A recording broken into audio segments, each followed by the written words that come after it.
Lindung semua, lindung diri, lindung semua, lindung diri, lindung semua.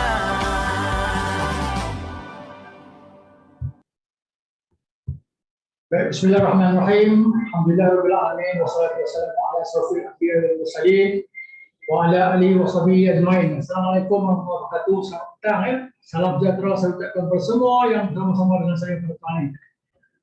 Alhamdulillah, lebih dulu marilah sama-sama kita memanjatkan kesyukuran kepada Allah SWT atas izinnya kita dipertemukan dan dapat bersama-sama dalam sesi webinar kita pada petang ini yang bertajuk Gelembung Pelancongan dan Peranan Komuniti dalam Pencegahan COVID-19 #hijaukan semula Langkawi. Tidak kira di mana juga Anda berada, saya doakan Anda semua sehat insyaAllah. Baik, terima kasih saya ucapkan atas semua yang sudi untuk meluangkan masa dengan menyertai live kami pada petang ini dari platform Zoom ini.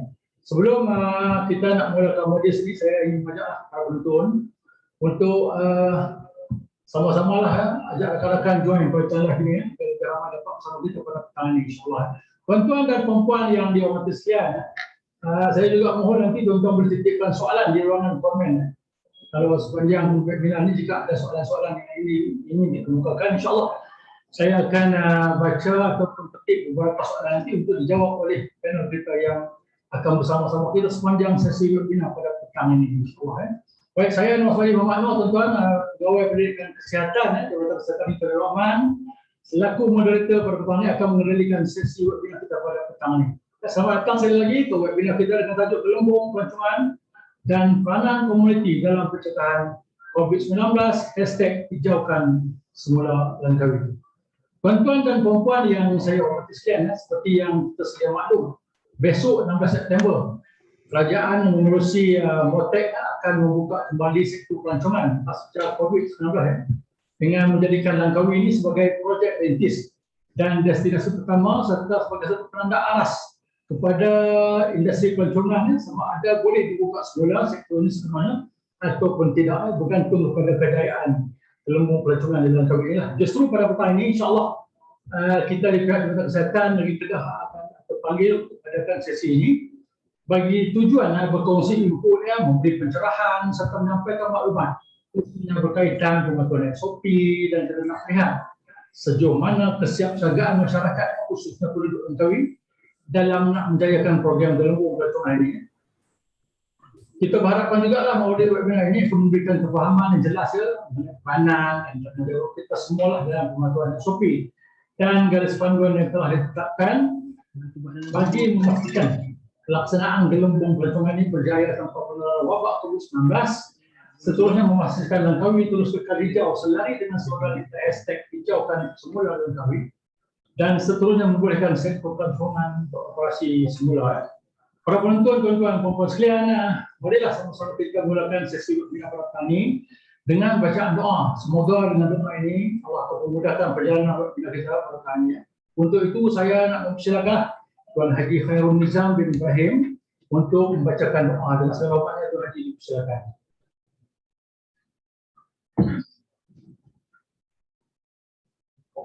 Assalamualaikum warahmatullahi wabarakatuh. Terima kasih majlis kita pada hari ini. Kita mulakan dengan umur kitab Al-Fatihah. Bismillahirrahmanirrahim. Alhamdulillah rabbil alamin. Arrahmanirrahim. Iyyaka na'budu wa iyyaka nasta'in.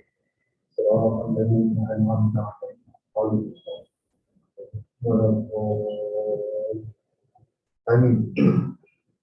Bismillahirrahmanirrahim. Alhamdulillahirabbil alamin. Wassalatu wassalamu ala asyrafil anbiya'i wal mursalin wa ala alihi wa sahbihi ajma'in. Ya Allah, Engkau-lah yang mempunyai segala pujian. Engkau-lah yang berhak menerima segala pujian. Engkau-lah yang berhak menerima segala kesyukuran. Engkau-lah yang segala memiliki segala pemerintahan. Di tangan Engkau segala kebajikan. Kepada Engkau-lah kembali segala urusan. Ya Allah, yang Maha Pengasih lagi Maha Penyayang, berikanlah rahmat dan rahmat-Mu ke atas majlis ini Majlis Pembinaan Penanggung Pelancongan dan Peranan Komuniti dalam Pencegahan COVID-19 yang diadakan pada hari ini dan berkatilah dia dari awal hingga akhirnya. Kami juga memohon perlindungan daripada-Mu, ya Allah, dari segala perkara yang boleh mencacat-cacatkan majlis kami ini, daripada segala perkara yang melandaikan kami dan berbuat taat kepada-Mu, ya Allah. Kepada-Mu jua kami serah segala urusan kami.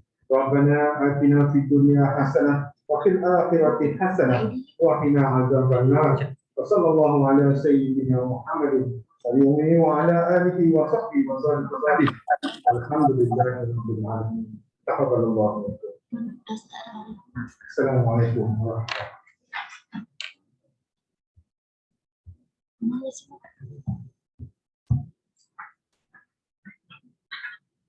Terima kasih Haji Khairul atas bacaan tadi. Mudah-mudahan insya-Allah kita ini berjalan dengan lancar.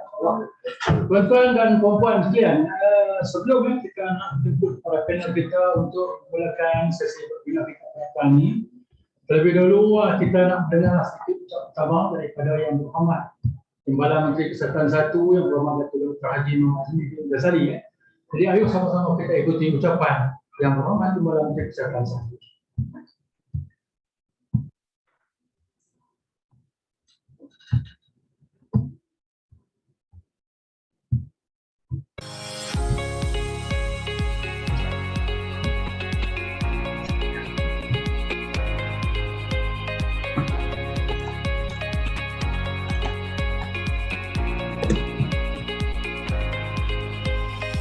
Assalamualaikum warahmatullahi taala wabarakatuh dan salam sejahtera. Umum mengetahui negara kita sedang bergerak dari fasa pandemik ke fasa endemik. Dengan kata lain, kita berada di fasa yang mana kita harus menerima hakikat untuk hidup bersama-sama dengan COVID-19. Sejajar dengan perubahan ini, amalan norma baru, pematuhan SOP dan kawalan kesihatan kendiri iaitu menjalani ujian kendiri COVID-19 atau self-testing dan kuarantin diri jika bergejala atau menjadi kontak rapat kepada kes positif perlu diteruskan oleh rakyat untuk mengelak jangkitan dan penularan COVID-19.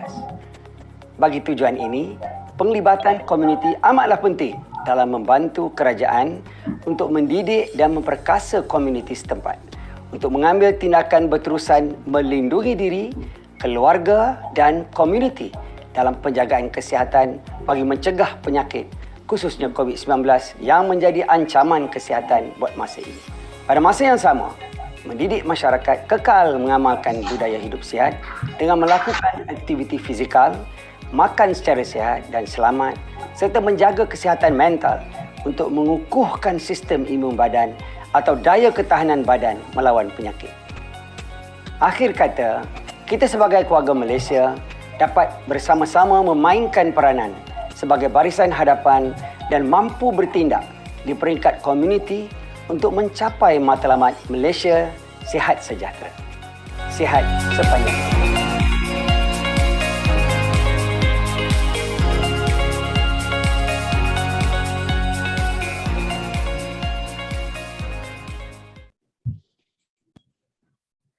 Demikian tuan-tuan dan puan, sedikit ucapan pesanan yang tersampaikan oleh Yang Berhormat Timbalan Menteri Kesihatan 1. Mudah-mudahan dapat banyak tanggung dalam arti ucapan yang saya sampaikan sebentar tadi. Terima kasih Muhammad. Baik tuan-tuan dan puan, saya mengharap tuan-tuan terus masih setia bersama kami di sesi live pada petang ini. Seperti yang telah dimaklumkan tadi kita pada petang ini akan membicarakan beberapa topik berkaitan. Jadi kita telah menjemput 3 orang ahli panel sebenarnya untuk mengupas tadi berkaitan. Jadi saya ingin memperkenalkanlah penyerta kita yang berbahagia Dr. Sulita binti Abdul Rahman daripada Jabatan Kesihatan Abdul Rahman. Assalamualaikum Dr. Waalaikumsalam. InsyaAllah itu berbanding Dr. InsyaAllah. Dan Terima kasih. kita yang bahagia Encik Azman bin Rashid daripada bahagian pendidikan kesihatan Kementerian Kesihatan Malaysia di Putrajaya. Assalamualaikum Encik Azman. Waalaikumsalam warahmatullahi wabarakatuh. Jelas, dia. Ada seperti kalian dan juga panel kita yang ketiga, Al-Fadil Tuan Syekh Yusuf bin Haji Ahmad daripada pejabat yang amat besar. Assalamualaikum Tuan Syekh. Waalaikumsalam warahmatullahi wabarakatuh. Alhamdulillah, insyaAllah kita akan bersama semua nanti dengan panelis kita di sekitar nanti. Baik, bagi memulakan sesi webinar kita pada petang ini, kita akan mulakan dengan perkongsian berkenaan dulu dengan situasi COVID masalah khususnya di Kedah ini, dan untuk itulah saya ingin menjemput panel kita pertama iaitu yang berbahagia Dr. Sunita binti Abdul Rahman. Beliau merupakan pegawai epidemiologi tuan-tuan di Kerajaan Sekretariat Kedah. Dan kalau tidak salah saya mengatakan bahawa beliau merupakan orang kuat serta terjun utama sebenarnya dalam menguruskan pandemik COVID-19 di Kedah Rahman. Apa khabar, Doktor? Baik ya, terima kasih. Ya, terima kasih Doktor sudah meluangkan masa bersama-sama dengan kami pada bulan ini, Doktor. Baik, saya nak serahkan platform ini kepada Doktor untuk sesi kita bersama. Silakan, Doktor. Terima kasih.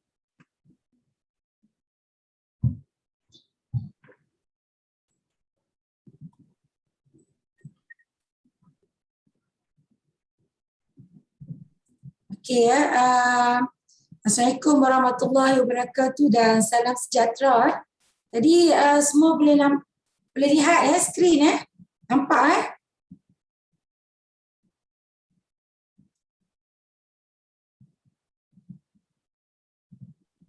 Boleh ke pengacara majlis?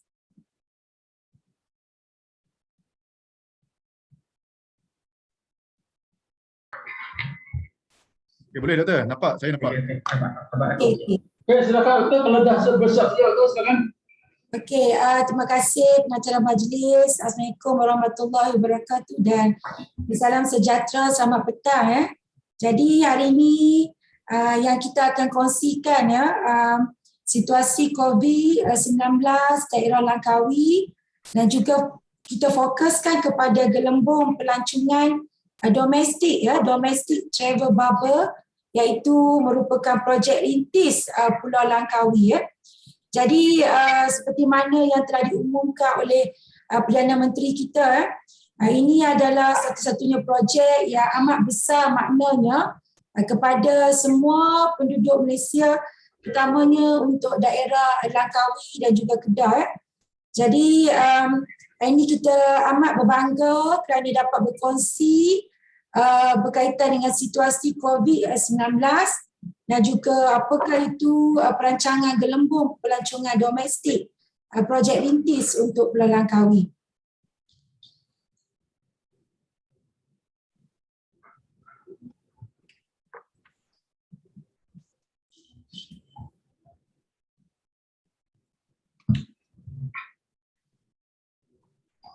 Okey, seperti mana yang semua maklum dalam kenyataan akhbar kemarin kita telah melaporkan sebanyak 1,207 kes baru untuk negeri Kedah dan menjadikan kes COVID-19 untuk negeri Kedah kumulatifnya sebanyak 120,325 kes dengan kes aktif 14 hari sebanyak lebih kurang 20,904 kes Dan kalau kita lihat di sini semua daerah di negeri Kedah masih merah, insya-Allah.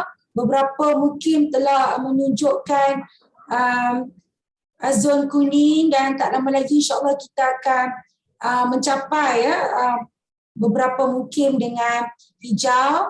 Dan seperti mana yang semua maklum Kedah juga mencatatkan beberapa variant of concern kita di Kedah kita mencatatkan 52 kes di mana beta iaitu 14 kes dan juga delta 38 kes Dan kalau kita lihat di sini kemarin kita melaporkan kes harian baru iaitu untuk daerah Langkawi kita mencatatkan 13 kes Jadi seperti mana yang semua maklum di situ ditertera kes di Langkawi kita masih mencatatkan 737 kes dengan keberjangkitan 14 hari Dan kesemua mukim di Langkawi di situ masih menunjukkan zon merah Okay.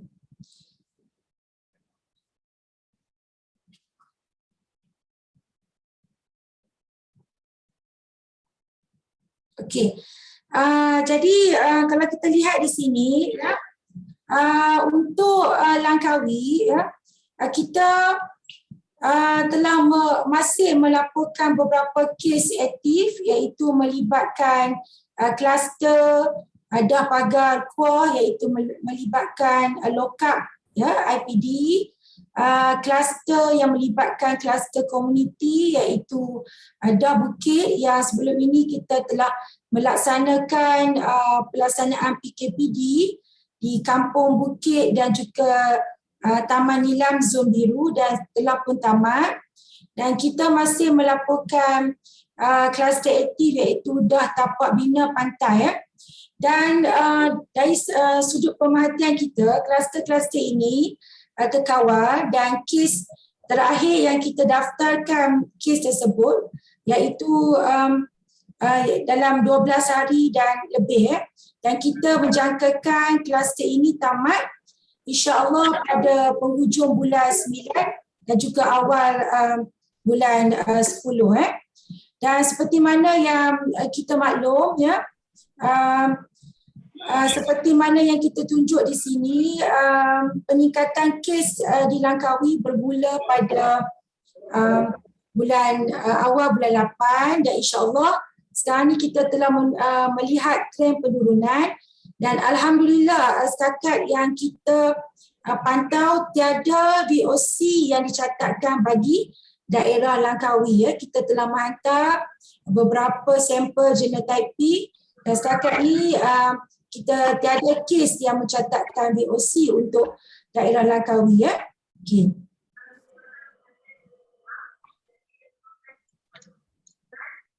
Okey, jadi untuk daerah Langkawi kita mempunyai 6 mukim di situ sejak 3 minggu iaitu bermula daripada minggu Epid 35 iaitu daripada 29 bulan 8 sehingga kemarin ya, kita telah melihat trend penurunan kes ya semenjak minggu Epid 35 dan insya-Allah pada minggu ini juga kalau kita lihat di situ yang berwarna jingga itu minggu Epid 37 kita melihat masih menunjukkan trend penurunan untuk kes-kes harian yang kita laporkan mengikut minggu Epid ya.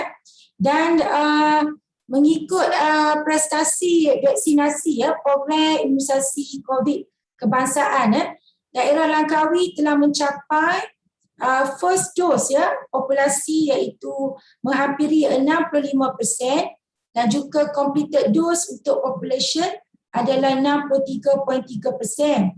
Begitu juga dengan liputan di kalangan dewasa iaitu yang berumur melebihi 18 tahun.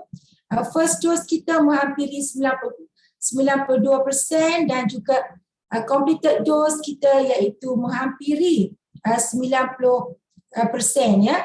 Ini kita lihat dengan kerjasama baik, kerjasama yang ditunjukkan oleh tim daripada daerah Langkawi bersama CITF Negeri dan juga ketua-ketua pegawai di sana ya, komuniti di sana telah menjayakan kita punya program prestasi vaksinasi COVID untuk daerah Langkawi ya. Ini adalah usaha yang amat-amat penting yang kita nampak untuk menjayakan kita punya kawalan wabak dan juga pandemik di sana.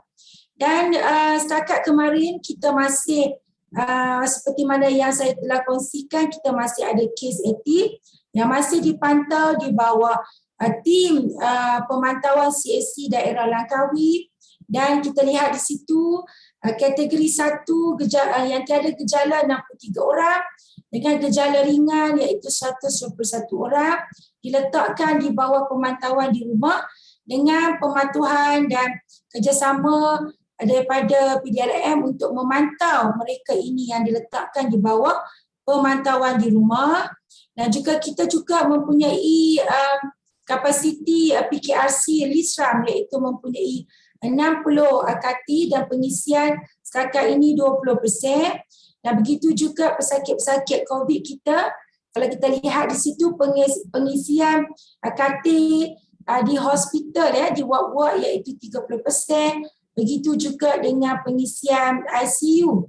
Dan alhamdulillah pengisian ICU kita 11%, kita masih ada seorang pesakit, dan pesakit tersebut tidak memerlukan alat bantuan pernafasan, tidak diberi bantuan.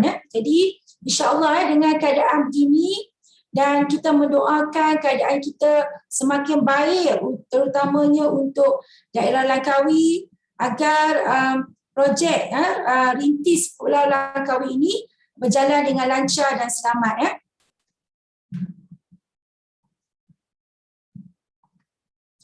Okey, seperti mana yang telah diumumkan, inisiatif Gelembung Pelancongan Langkawi menjadi penanda aras lebih banyak destinasi pelancongan dalam negara dibuka.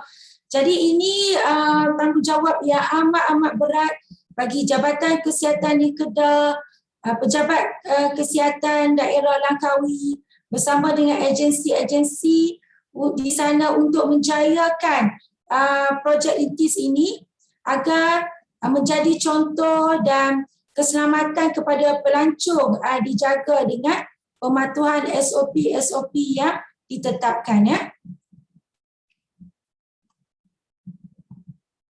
Okey, justru itu arahan telah dikeluarkan untuk mengadakan Langkawi Task Force untuk memastikan projek rintis ini dipantau dengan adanya organisasi yang diketuai, dipengurusi oleh pegawai daerah Langkawi sebagai pengerusi, dan urus setianya iaitu Pejabat Kesihatan Daerah Langkawi, Pegawai Kesihatan Daerah sebagai urus setia.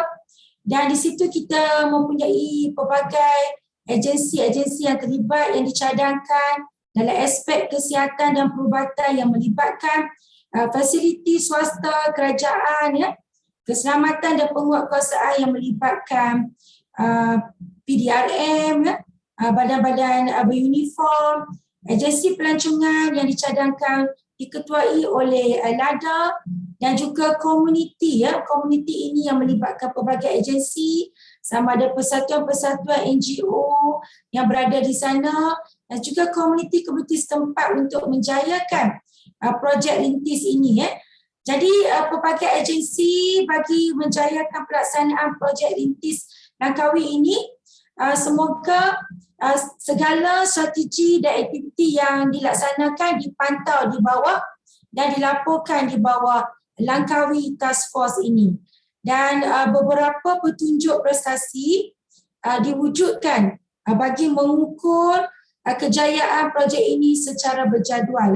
Seperti yang mana yang kita ambil maklum, kita mengharapkan projek ini selamat, dan kita akan pantau secara, insya-Allah kita akan letakkan jadual dalam 4 minggu untuk mengikut prestasi, petunjuk prestasi yang dicadangkan daripada kesihatan dan juga agensi yang terlibat.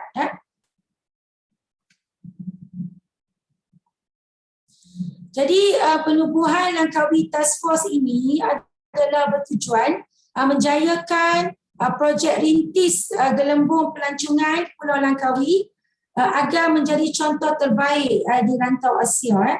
Kita faham dalam keadaan pandemik ini banyak pihak yang gusar.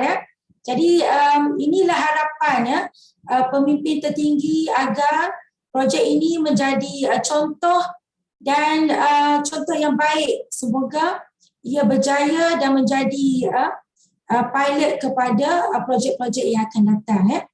Dan setiap agensi di Pulau Langkawi, sama ada kerajaan, swasta, badan berkanun, persatuan-persatuan terlibat secara langsung dan tidak langsung dalam menjayakan projek rintis ini.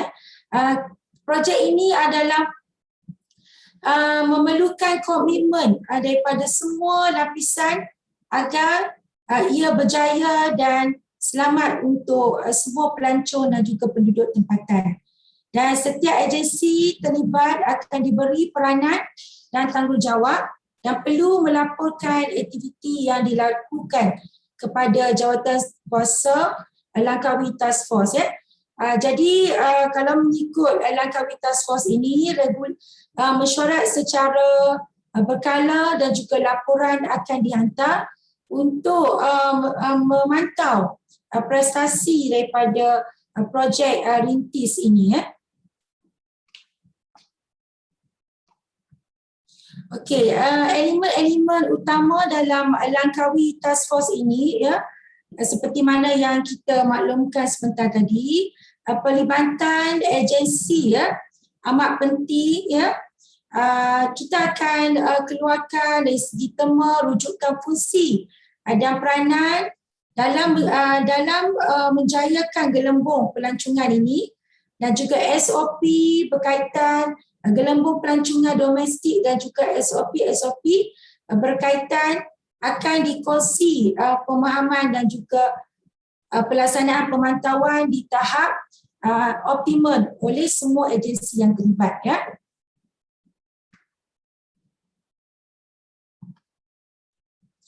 Jadi di sini pelbagai agensi telah dicadangkan terlibat dalam Langkawi Task Force.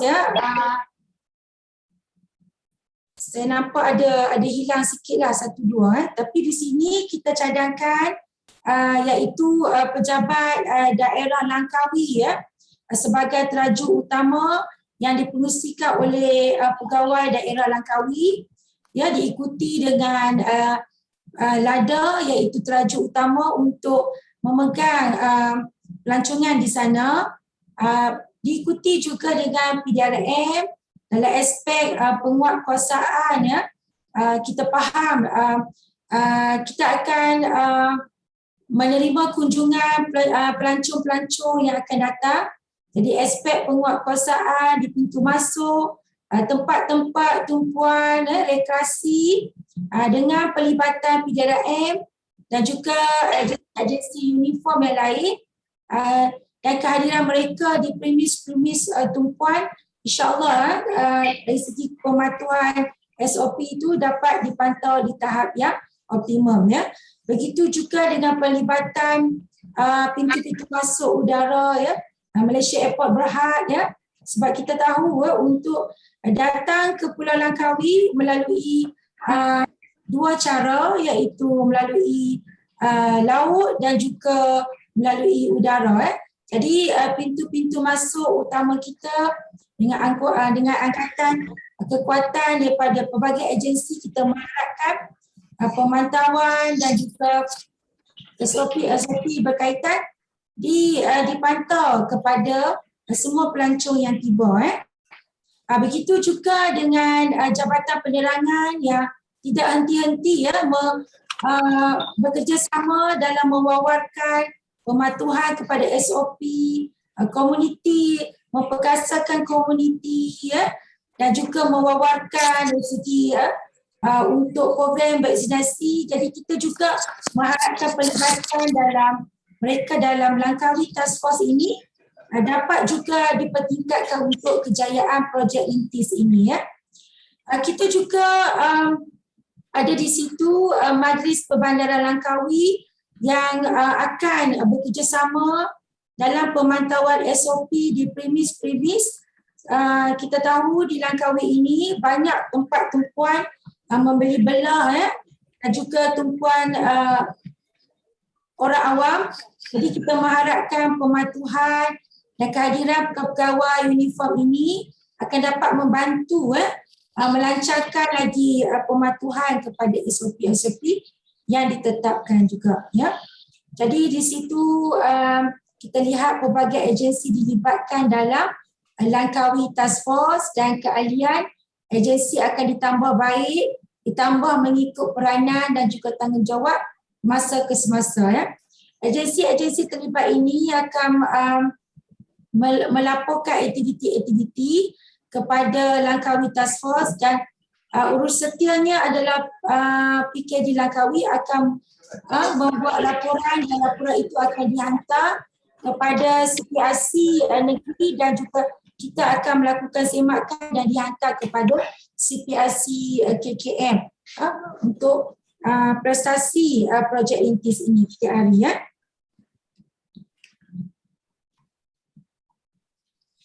Jadi seperti mana yang semua ambil maklum ya, MKL bertanggungjawab untuk mengeluarkan SOP berkaitan gelembung pelancongan domestik, iaitu Domestic Travel Bubble, iaitu projek rintis Pulau Langkawi, seperti mana yang diwawarkan oleh Motek ya, seperti flyers yang kita kongsikan ya.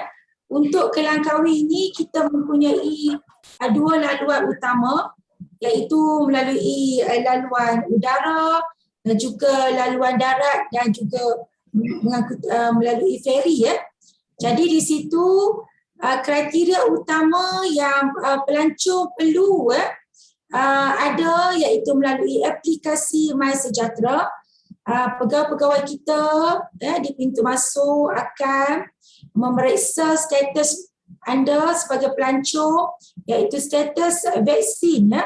Dan di situ kita yang completed, maksudnya tertera di MySejahtera, iaitu fully vaccinated sahaja yang akan dibenarkan untuk datang dalam projek gelembung pelancongan ini.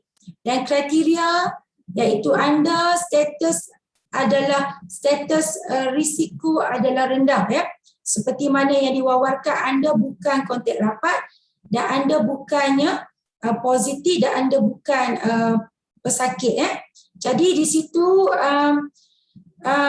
pegawai-pegawai di pintu masuk dengan kerjasama agensi di pintu masuk akan melakukan pemeriksaan ya melalui MySejahtera status anda. Begitu juga dengan keperluan-keperluan untuk perjalanan melalui darat, iaitu keperluan untuk mendapatkan keizinan iaitu rentas negeri ya melalui PDRM ya.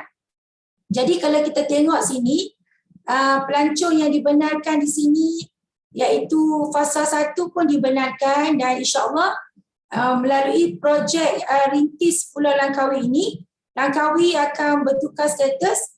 Saya dipahamkan kita akan bertukar status untuk pelan pemulihan negara, iaitu fasa 4 untuk Langkawi ya. Jadi bila kita ketahui fasa 4 ini, pelbagai sektor ekonomi sosial dibenarkan, maka itulah kita mengharapkan yang data ini betul-betul yang kita kata yang status adalah rendah dan fully vaccinated, dan mereka bukannya kes-kes positif ya. Okay. Jadi seperti mana yang dimaklumkan ya, dengan gelembung pelancongan ini ya, aktiviti-aktiviti yang dibenarkan melibatkan aktiviti sosial ya, penginapan di hotel, di homestay ya. Jadi dengan jawatan kuasa yang ditubuhkan ya, pihak-pihak perhotelan telah bersiap sedia ya, dengan SOP-SOP menerima pelancong ini, dan juga SOP yang dikenakan mengikut pemantauan yang dikeluarkan ya. Dan seperti yang kita maklumkan, agensi Langkawi Task Force akan sentiasa memantau pelancong-pelancong sama ada mereka mematuhi SOP-SOP yang ditetapkan semasa berada di hotel, di tempat-tempat tumpuan rekreasi ya. Kalau kita lihat di sini, kalau Langkawi ini akan ada tempat-tempat tumpuan seperti aktiviti pantai ya. Jadi dengan komitmen yang diberikan oleh semua agensi dalam Langkawi Task Force, kehadiran pegawai-pegawai uniform di tempat-tempat tumpuan rekreasi di premis akan dapat membantu pematuhan SOP di tahap optimum ya. Ini yang kita harapkan, semoga projek rintis ini memberi berada dalam gelembung yang selamat untuk pelancong-pelancong yang tiba untuk bercuti di bawah gelembung pelancongan Langkawi ya.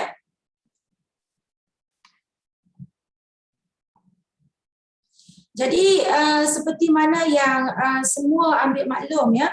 Jadi kita masih meneruskan ya pengurusan pesakit-pesakit COVID ya, kita melalui kita punya melalui ujian RTK antigen, PCR ya, melalui SIMKA MySejahtera. Jadi pengurusan COVID masih diteruskan dan kita akan mempertingkatkan kesiapsiagaan pegawai-pegawai kita di PKD, di hospital dan juga di sini kita dalam pengurusan pesakit kita di Langkawi kita menyediakan tim-tim yang telah bersiap sedia dalam memantau ya. Kita ada di situ untuk kes-kes notifikasi daripada klinik swasta untuk carian ACD ya, siasatan kes. Sekiranya kes itu positif, kita juga mempunyai tim CSC daerah membuat penilaian sama ada mereka diletakkan di bawah pemantauan rumah, di PKRC dan juga hospital ya. Ini yang sedia ada yang kita masih jalankan hingga hari ini ya. Dan dengan projek rintis ini ya, apa yang kita tambah baik di sini, kita mempunyai 14 klinik swasta ya, kita mempunyai 4 klinik kerajaan dan juga 1 hospital Sungai Maliha. Dan sekiranya ini yang kita wawarkan Sultan Bahia dengan Hospital Langkawi tu. Ini yang kita wawarkan ya, melalui hebahan kepada masyarakat komuniti Langkawi, mereka yang bergejala kontak rapat boleh walk-in di mana fasiliti kita dan kita menyediakan saliva, kendiri test, RTK antigen dan kita juga mempunyai keupayaan ya. Di hospital kita menyediakan 300 ujian PCR di hospital Sungai Meliha dan insya-Allah dengan kapasiti ini kita keputusan PCR kita dalam 24 jam ya. Dan sekiranya kes-kes ini positif ya, penilaian oleh tim CSC, kita juga telah mengadakan engagement dengan klinik-klinik swasta di sana untuk kita empower them supaya mereka boleh juga membuat penilaian dan kes-kes positif ini untuk penduduk di Langkawi kita boleh sekiranya mereka tiada gejala atau gejala ringan dengan kemudahan rumah yang sesuai kita boleh diletakkan di bawah pemantauan rumah ya. PKRC kita menyediakan 60 katil dan insya-Allah kita juga boleh berupaya untuk expand lagi ya. Setakat ni alhamdulillah lah pengisiannya dalam 20%. Kita juga menyediakan katil-katil di ward iaitu di Hospital Langkawi, Hospital Sungai Maliha kita mempunyai 79 katil dan juga katil ICU kita ada 9 ya. Dan melalui projek rintis Langkawi ini kita juga menyediakan PKRC swasta di hotel dengan kerjasama daripada klinik swasta. Jadi mereka boleh berada diletakkan di bawah PKRC swasta dengan pemantauan klinik-klinik yang kita berikan kuasa ya. Dan sekiranya pelancong ini ya mempunyai ataupun memohon untuk berada di hospital swasta di Tanah Besar, kita juga telah bersiap sedia dengan hospital untuk menyediakan kemudahan untuk membawa pesakit ini keluar ke Tanah Besar. InsyaAllah kita telah mengadakan perbincangan, insyaAllah kita bersiap sedia dalam kesiapsiagaan untuk projek rintis ini. Jadi baru-baru ini beberapa persediaan daripada Tan Sri DG KKM ya. Jadi melihat keupayaan kita dalam aspek CSC ya, kapasiti di hospital, PKRC dan juga kerjasama dengan pelbagai agensi, insya-Allah dengan komitmen daripada pengurusan tertinggi, kita juga akan bekerja keras untuk menjayakan projek rintis ini supaya ia menjadi pilot dan boleh kita panjangkan juga untuk di tempat-tempat lain ya. Jadi dengan komitmen pengurusan tertinggi ini, kita mengharapkan semua bersemangatlah untuk menjayakan dan juga kita mengharapkan kejayaan projek rintis ini ya. Jadi nasihat kesihatan berkaitan COVID ya, ini nasihat yang selalu diwawarkan ya oleh kenyataan media, oleh KKM ya. Orang ramai dinasihati termasuk individu yang telah menerima vaksin COVID-19 agar terus mematuhi saranan serta nasihat-nasihat kesihatan yang sering ditekankan ya, iaitu elakkan 3S ya, tempat yang sesak. Jadi kita ketahui dengan adanya gelembung pelancongan ini, mereka akan bergerak dalam kumpulan-kumpulan yang kita kata elakkan pencampuran ya. Jadi inilah yang kita akan menyediakan informasi secara berterusan kepada pelancong-pelancong yang akan hadir ke Langkawi dan sentiasa amalkan 3W ya, dan sentiasa memakai pelitup muka di kawasan awam yang tertutup pemakaian. Pelitup muka berganda adalah digalakkan ya. Ini yang kita wawarkan. Semoga semua individu ya dapat mematuhi ya apa yang kita sarankan ya. Dan nasihat juga kepada mereka untuk patuh kepada SOP sebagai norma baru dan dapatkan vaksin COVID-19 bagi mengurangkan risiko jangkitan yang serius ya. Jadi kita melihat di sini untuk daerah Langkawi ya dengan liputan vaksin yang bagus ya. Jadi kita lihat kita punya kemasukan pesakit-pesakit di ICU itu kita melihat ke arah penurunan ya. Dan alhamdulillah kita mengharapkan ya dengan pemberian vaksin COVID ini kita dapat membina imuniti kelompok Dengan pengambilan COVID vaksin ini juga kita dapat melindungi orang di sekeliling daripada berkemungkinan jangkitan COVID-19 dengan imuniti kelompok yang terbentuk. Kumpulan yang belum layak diberi imunisasi seperti kanak-kanak dapat dilindungi ya. Dan kita perlu ingat perlindungan untuk semua bermula dari diri kita sendiri ya. Dan KKM akan terus memantau perkembangan kejadian jangkitan yang akan memastikan langkah pencegahan dan kawalan yang sewajarnya dilaksanakan secara berterusan ya. Jadi sebagai rumusan pada petang ini, semoga perjalanan percutian anda di Langkawi dalam projek rintis gelembung pelancongan Langkawi selamat dan sentiasa dilindungi dan sentiasa patuhi SOP yang ditetapkan. Itu yang kita harapkan daripada semua. Terima kasih dan kita mengharapkan kedatangan anda seperti yang mana yang kita nanti-nantikan ya. Sekian, terima kasih. Baik, terima kasih sebagai Dr. Tiga Rahmat atas sedikit ya kongsian.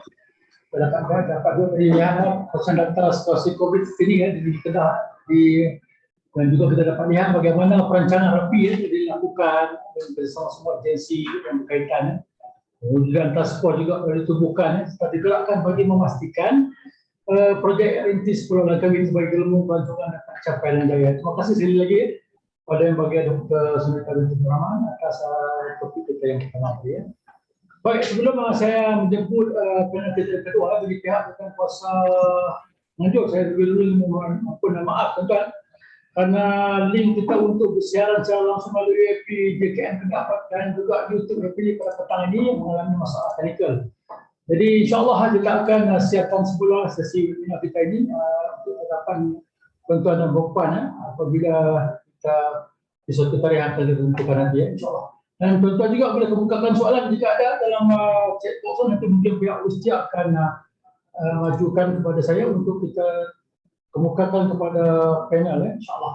Baik tuan-tuan dan puan, sekian. Seterusnya saya nak menjemput kepala ahli panel kita yang kedua yang berbahagia Encik Azman Abdul Rashid, pegawai pendidikan kesihatan, sekarang di bahagian pendidikan kesihatan Putrajaya. Jadi Assalamualaikum Encik Azman sekali lagi. Waalaikumsalam warahmatullahi. Jadi Jelas, ya? InsyaAllah Encik Azman saya nak serahkan forum ini kepada Encik Azman untuk tajuk-tajuknya Encik Azman berkenaan dengan pembahasan komuniti dan pembudayaan norma baru. Jadi silakan Encik Azman. Okay. Terima kasih saudara moderator kita, saudara Asmadi, ahli panel yang lain, Dr. Sunita, Tuan Syekh Yusof. Assalamualaikum warahmatullahi wabarakatuh dan selamat petang. Saya akan share slide saya dahulu.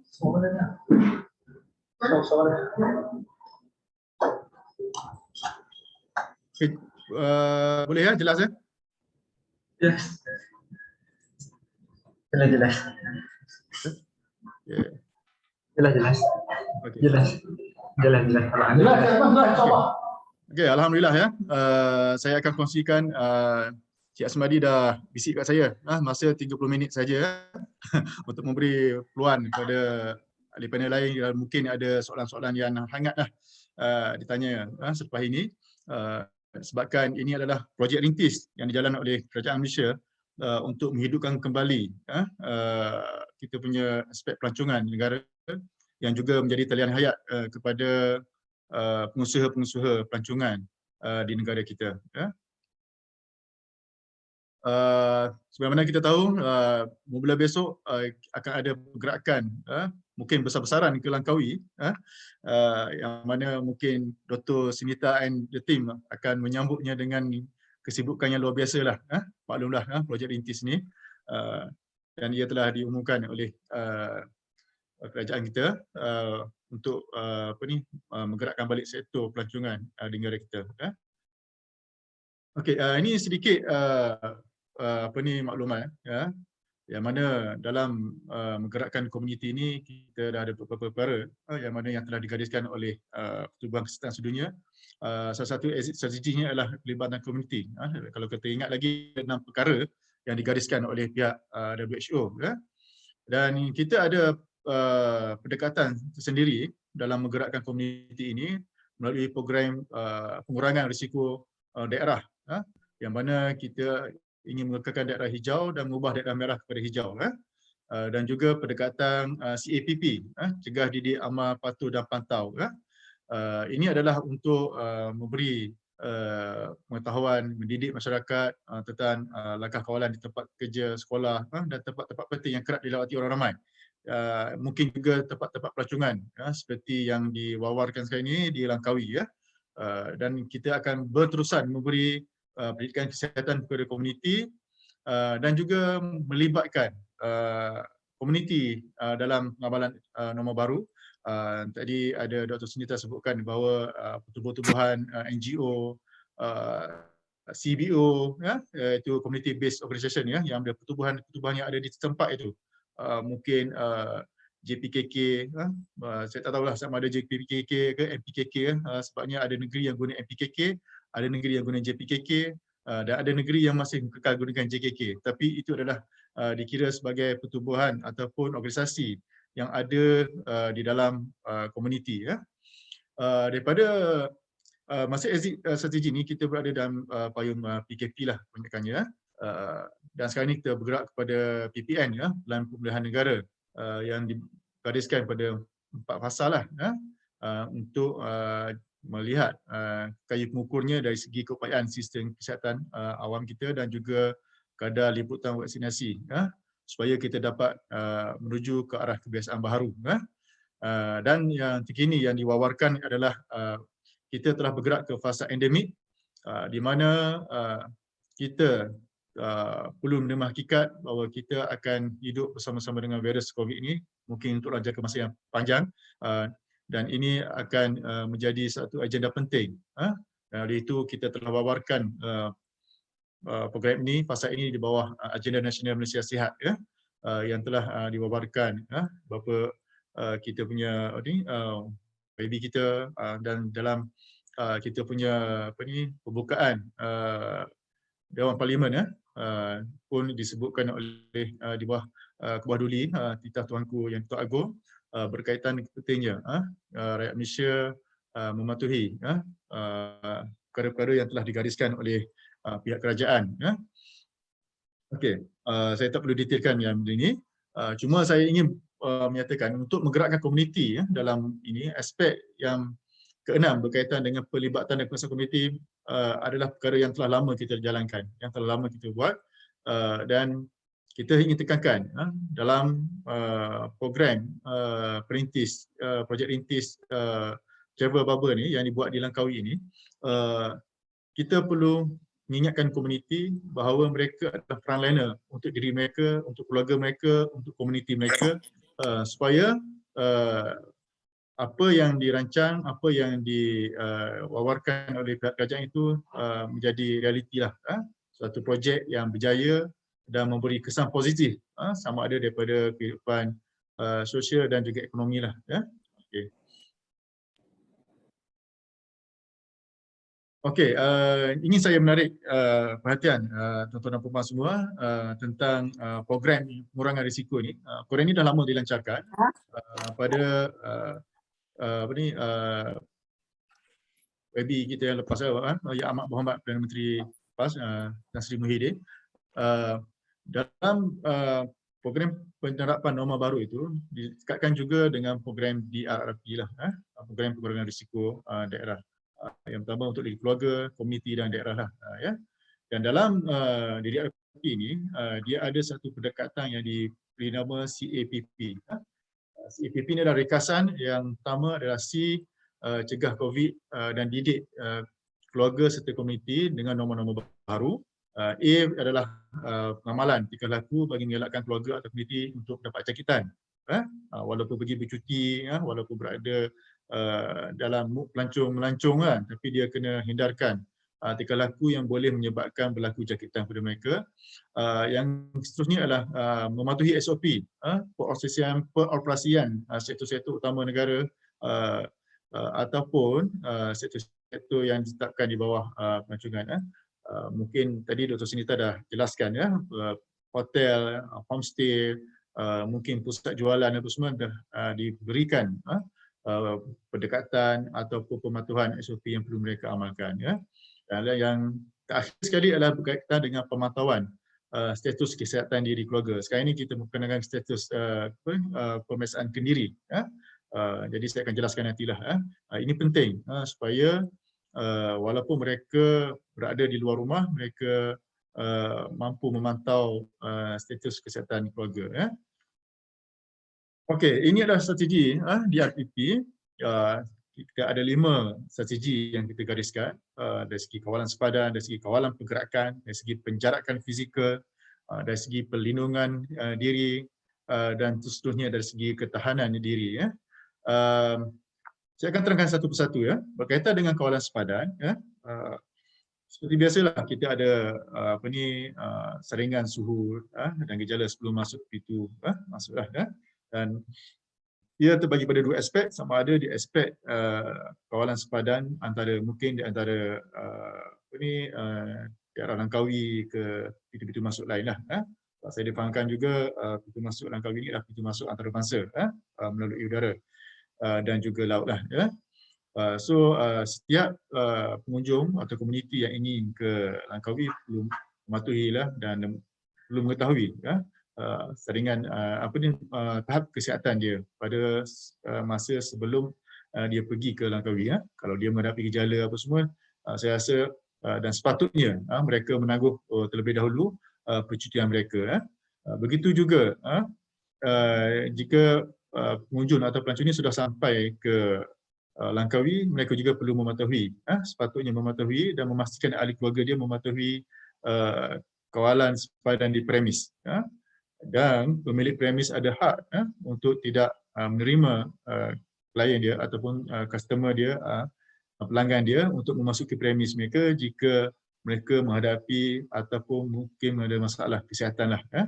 Mungkin suhu dia melebihi daripada yang sepatutnya, ada gejala, ataupun tidak menekatkan dia punya dos vaksinasi.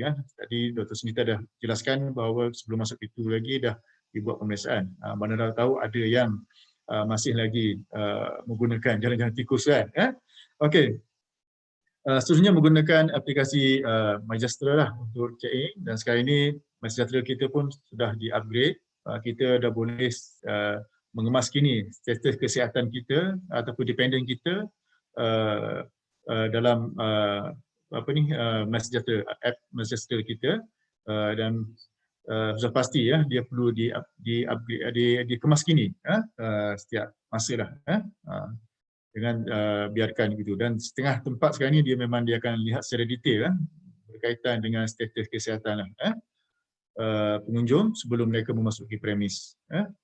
Okey, dan termasuk juga menambah dependent lah. Mungkin pergi melancong nanti sebelum ni tidak membawa anak-anak kecil sekalian, dan mungkin bawa anak kecil dan perlu mereka juga dimasukkan sebagai dependent lah, supaya senang untuk pengesanan apa-apa yang berlaku. Okey. Seterusnya, dalam menentukan ini, saya juga ingin memaparkan juga bahawa aplikasi ini boleh memaskini keputusan ujian kendiri COVID-19 lah dalam aplikasi MySejahtera. Jadi kalau katakan ada di antara ahli komuniti kita yang membuat ujian kendiri, mereka boleh masukkan keputusan tersebut di dalam MySejahtera untuk direkodkan, dan mungkin akan mendapat nasihat tertentu daripada pejabat kesihatan daerah lah. Okay.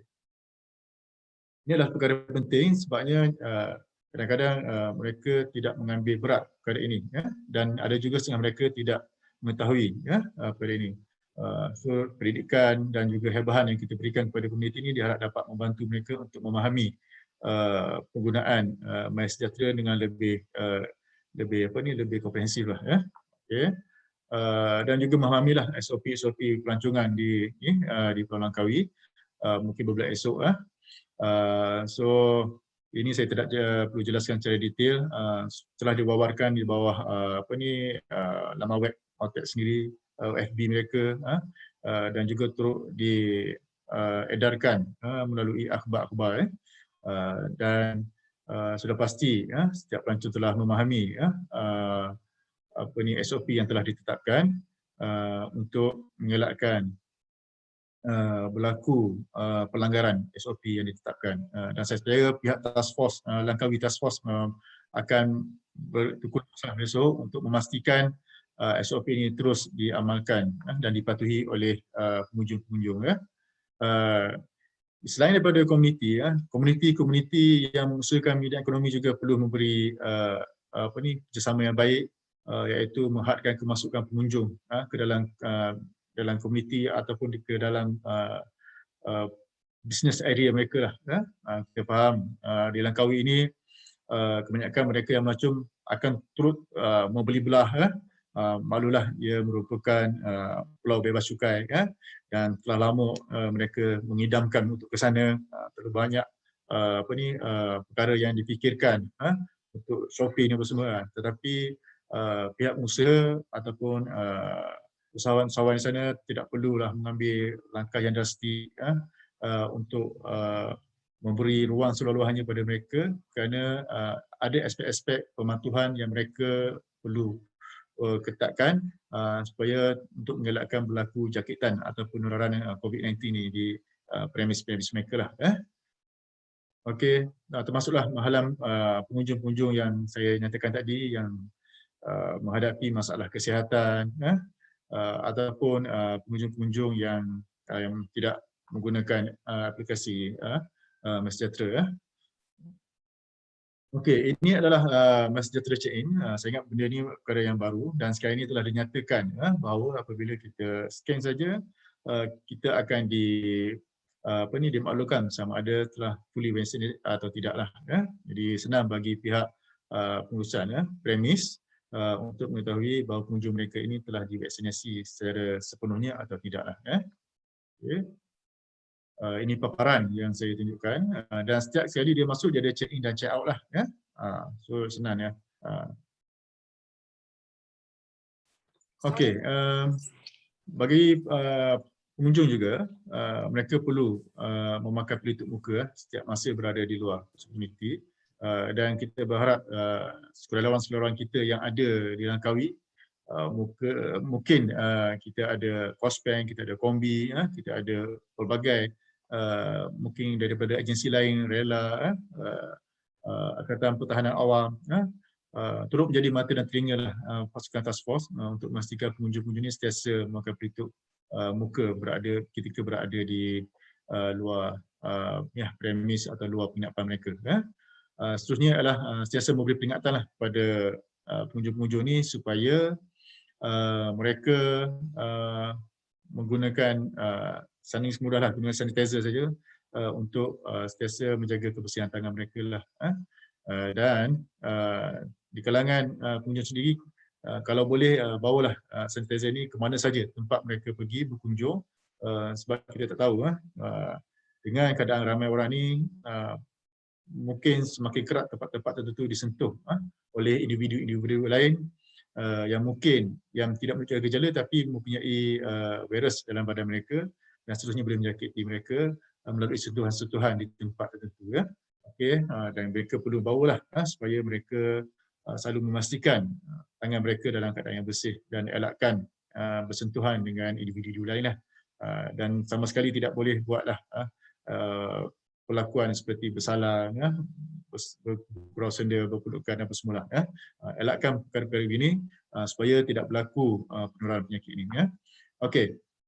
Seterusnya adalah dari segi strategi yang kedua berkaitan dengan kawalan pergerakan.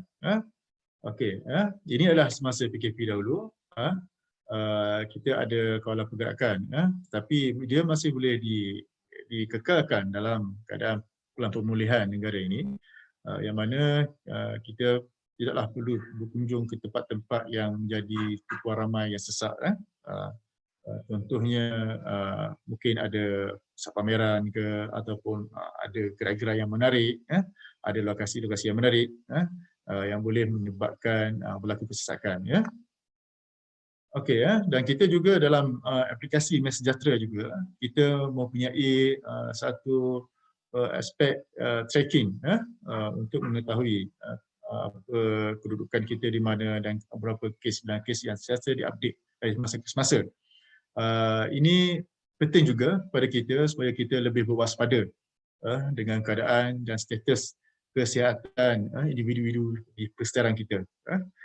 Jika terlalu padat dengan kes-kes yang tinggi, mungkin kita perlu menghidarkan tempat tersebut dan memilih tempat-tempat yang berisiko rendah lah untuk dilawati, untuk dikunjungi ataupun untuk dipinapkan lah.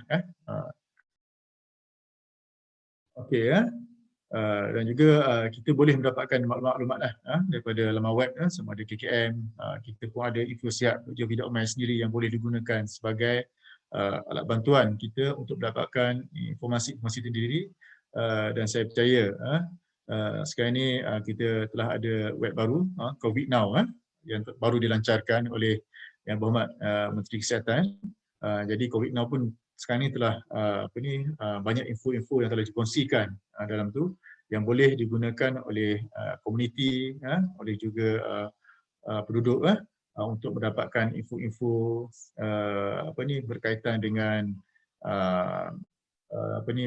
kejadian ataupun kes-kes COVID di sekitar mereka. Di samping info-info lain lah. Okey, seterusnya adalah berkaitan dengan penjarakan fizikal. Yang ini yang sukar sikit lah. Sebab penjarakan fizikal ni untuk mengelakkan keadaan 3S lah, ataupun 3C lah. Sebabnya kawasan yang padat sebegini memang akan menjurus atau berpotensi menjadi tempat yang sesak. Even kita lihat bila, sebagai contohlah, bila di Klang Valley sendiri, dia beri kelonggaran pergerakan antara Kuala Lumpur, Putrajaya dan Selangor.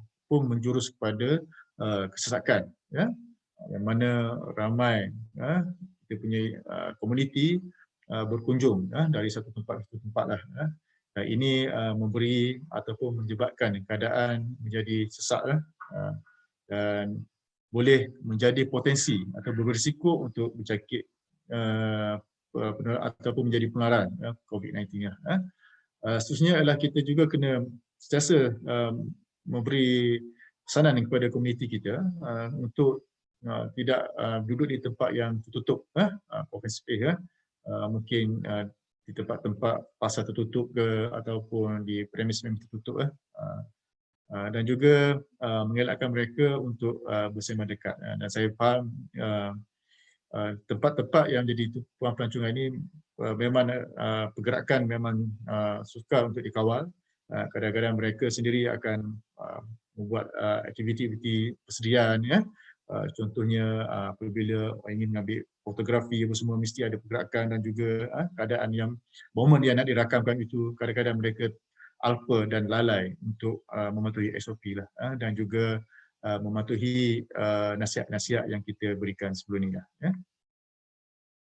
Okey, penjarakan 1 meter ini mungkin pemilik-pemilik premis telah sedia maklum, dan mungkin pihak PKD sendiri pun dan pihak task force sendiri pun telah memastikan bahawa pelaksanaan perkara ini telah dibuat sejak yang awal, ya. Termasuklah di tempat-tempat jualan, premis-premis perniagaan, ataupun di tempat-tempat perkhidmatan awam, termasuk juga tempat-tempat makan, ya. Sebabnya mungkin mereka ingin mendapatkan bekalan makanan dan sebagainya lah, ya. Okey. Seterusnya adalah berkaitan dengan perlindungan diri.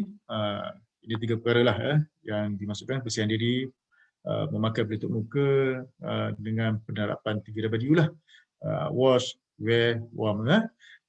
So komuniti kita kena sentiasa diberi peringatan untuk kerap mencuci tangan dengan air dan sabun atau guna hand sanitizer. Saya dah sebutkan tadi, kalau boleh hand sanitizer itu menjadi satu keperluan. Macam bawa handphone lah, ya. Pergi ke mana-mana handphone bawa, sebabnya handphone ni dah jadi satu keperluan kan ni, untuk scan QR, kod MySejahtera dan sebagainya. Dan hand sanitizer juga menjadi keperluan untuk mereka bawa apabila mereka menyentuh suatu tempat yang menjadi tempat setua ramai. Mereka terus boleh menggunakan hand sanitizer untuk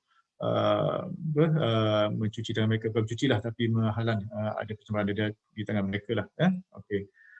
Seterusnya adalah memakai pelitup muka, dan sekarang ini pun kita telah menggalakkan penggunaan pelitup muka berganda. Boleh pakai yang 3ply 1, boleh pakai yang fabric 1, dan ekstra lagi boleh pakai pelindung wajah lah, facial tu, untuk meminimalkan risiko untuk dijangkiti penyakit COVID-19 lah. Jadi perkara ini mungkin boleh diwawarkan kepada komuniti, mungkin boleh diletakkan infografi atau poster di mana-mana tempat puan, supaya mereka ni dapat melihatlah. Dan juga mungkin boleh diviralkan perkara ini dalam grup WhatsApp yang mereka ada, yang boleh yang dilaksanakan oleh pengendali agent travel agent lah, supaya customer mereka telah mengambil, klien mereka telah mengambil tindakan yang sewajarnya. Dan yang ketiga adalah warm, ya. Ini yang perlu dilakukan oleh semua, supaya dia menjadi satu tanggungjawab kita bersamalah, tidak bersentuhan, mengamalkan etika batuk yang betul, lakukan disinfeksi, mungkin pemilik-pemilik hotel, pemilik-pemilik rumah homestay apa semua, jangan mengejar keuntungan sahaja, tapi aspek kebersihan dan juga keselamatan pengunjung dan juga pelanggan mereka perlu diberi perhatian. Mungkin diinfeksi secara berkala perlu dibuat setiap kali pertukaran customer ataupun pelanggan mereka lah. Dan mereka perlu mendapatkan rawatan jika bergejala. Jadi Dato' Sunita dah maklumkan fasiliti-fasiliti kesihatan yang ada di Langkawi. InsyaAllah mereka akan cuba sedaya upaya untuk menampung jika berlaku perkara di luar jangka lah, ya. Okey, ini adalah peranan komuniti juga dari segi aspek untuk keluarga secara umumnya kena pastikan ya dah dimuat turun aplikasi MySejahtera ya. Bagi pemilik premis juga perlu menghadkan pelawat atau pengunjung etika batuk yang sama tu yang saya ulangi sama-sama tadilah ya. Dan perkara-perkara ini perlu diberi perhatian secara detail lah dan jangan apa dah atau lalai lah. Okey. Tadi saya dah sebutkan juga tentang kepentingan jawatankuasa yang ada di Pulau Langkawi lah, jawatankuasa penduduk apa semua. Sebab jawatankuasa ini akan menggerakkan komuniti-komuniti mereka, menggerakkan ejen-ejen mereka untuk melindungi Langkawi ini supaya ia berjaya menjadi satu zon pelancongan yang selamat. Dan jika ini berjaya, dia akan memberi keuntungan yang saya rasa amat besar lah kepada penduduk Langkawi sendiri, pengusaha-pengusaha di Langkawi sendiri dan seterusnya kepada rakyat Malaysia lah. Okey. Seterusnya adalah dari segi tanggungjawab dan sosial komuniti lah. Mungkin menjadi mata dan telinga kerajaan lah. Mungkin boleh melaporkan ketidakpatuhan SOP ini pada Jabat Kesihatan Daerah ataupun pada Polis Diraja Malaysia. Saya difahamkan pihak polis sendiri mempunyai task force mereka untuk perkara-perkara berkaitan dengan pematuhan SOP. Dan mereka boleh berhubung di sana lah. Dan komuniti juga boleh memainkan peranan kepada keluarga mereka lah. Okey, seterusnya adalah dari segi ketahanan diri.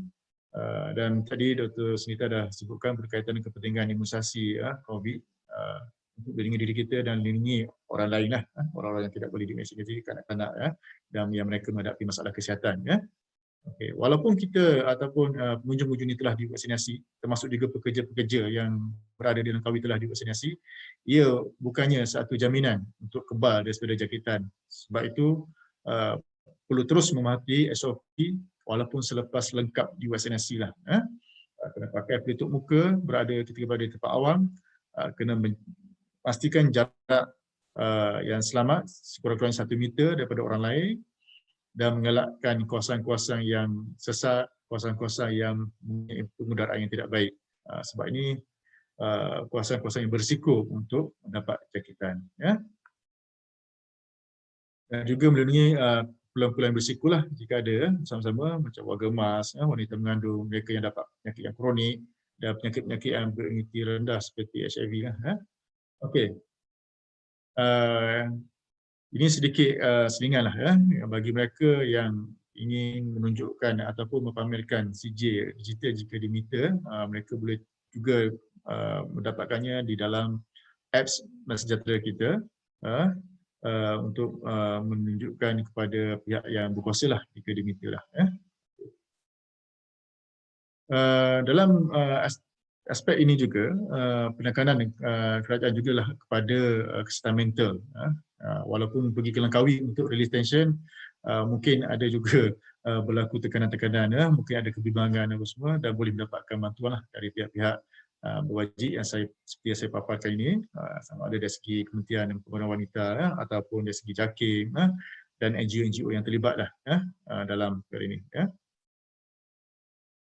Okey, melalui program DRP ini juga kita telah melatih kita punya kita daripada Kombi, Kospen, panel penasihat, duta ubat, Jambuster dan sebagainya untuk menjadi mata dan telinga Kementerian Kesihatan untuk memberi nasihat dan teguran kepada komuniti yang didapati melanggar dari segi pematuhan SOP.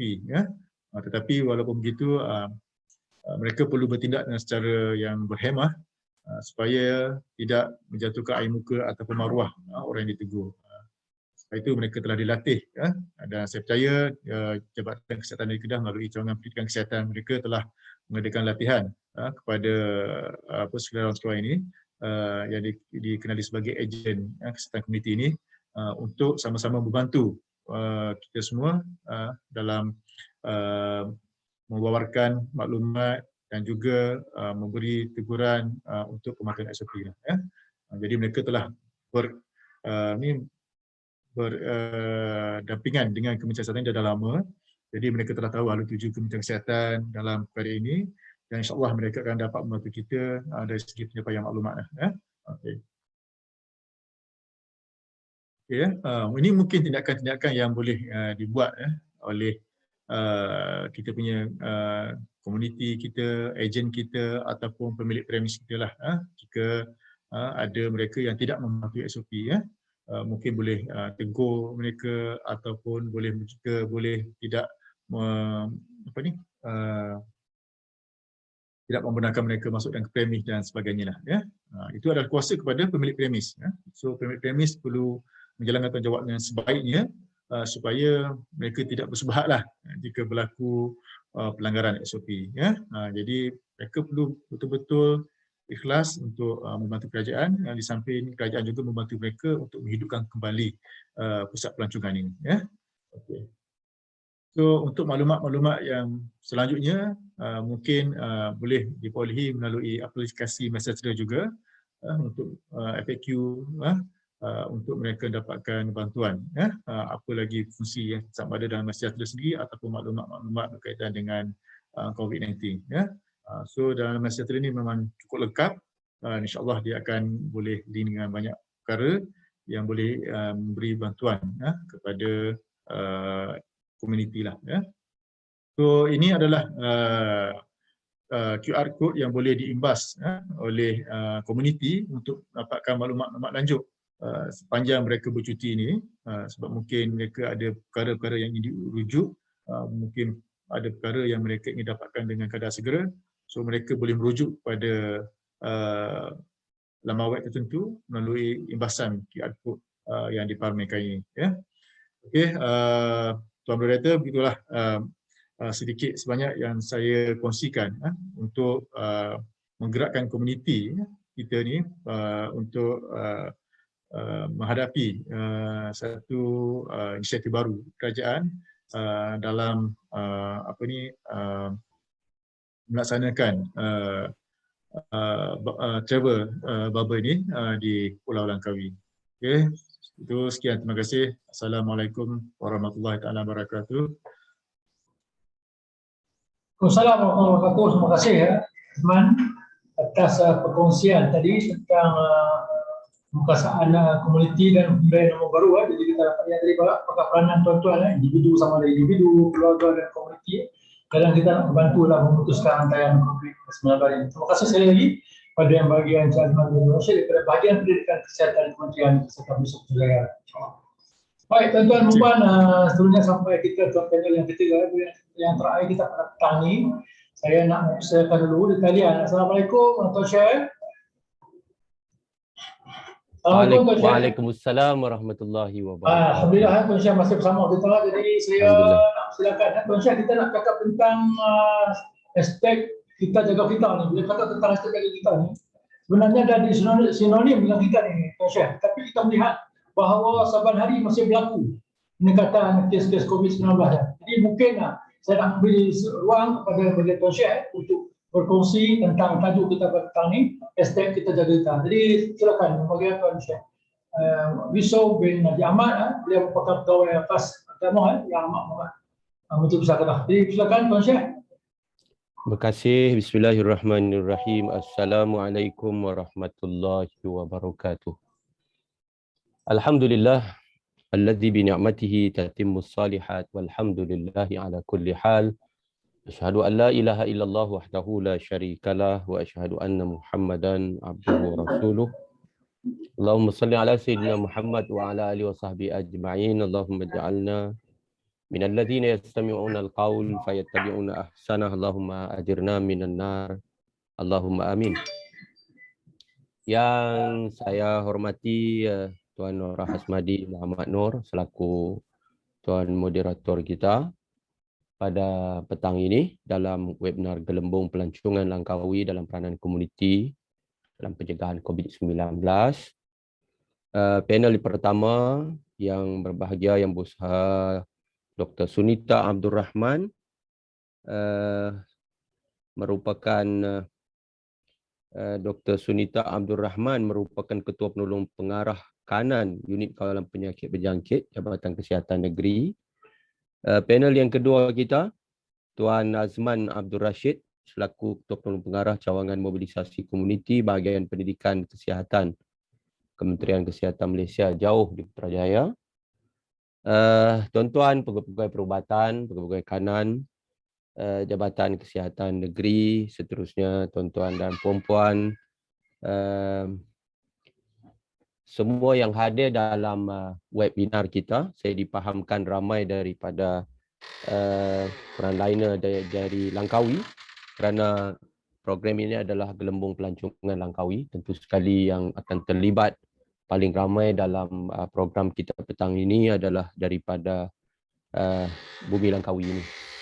Mudah-mudahan semuanya kita dirahmati Allah Subhanahu Wa Taala. Alhamdulillah. Pertamanya saya ingin mengambil kesempatan untuk menyampaikan salam dengan lafaz Assalamualaikum daripada Yang Amat Berhormat Tuan Haji Sanusi, Menteri Besar Kedah Darul Aman, yang telah pun saya maklumkan kepada beliau tentang webinar ini. Tuan-tuan dan puan-puan, pada hujung bulan Ogos yang lalu, sekitar 25 begitu, ada satu surat daripada yang berbahagia Dr. Osman Warijo, Pengarah Kesihatan Negeri, yang telah memohon persetujuan untuk melantik saya sebagai jurucakap agama kepada Jabatan Kesihatan Negeri atau pendorong sosial untuk memberikan pandangan, nasihat daripada sudut perspektif Islam berkaitan isu-isu kesihatan.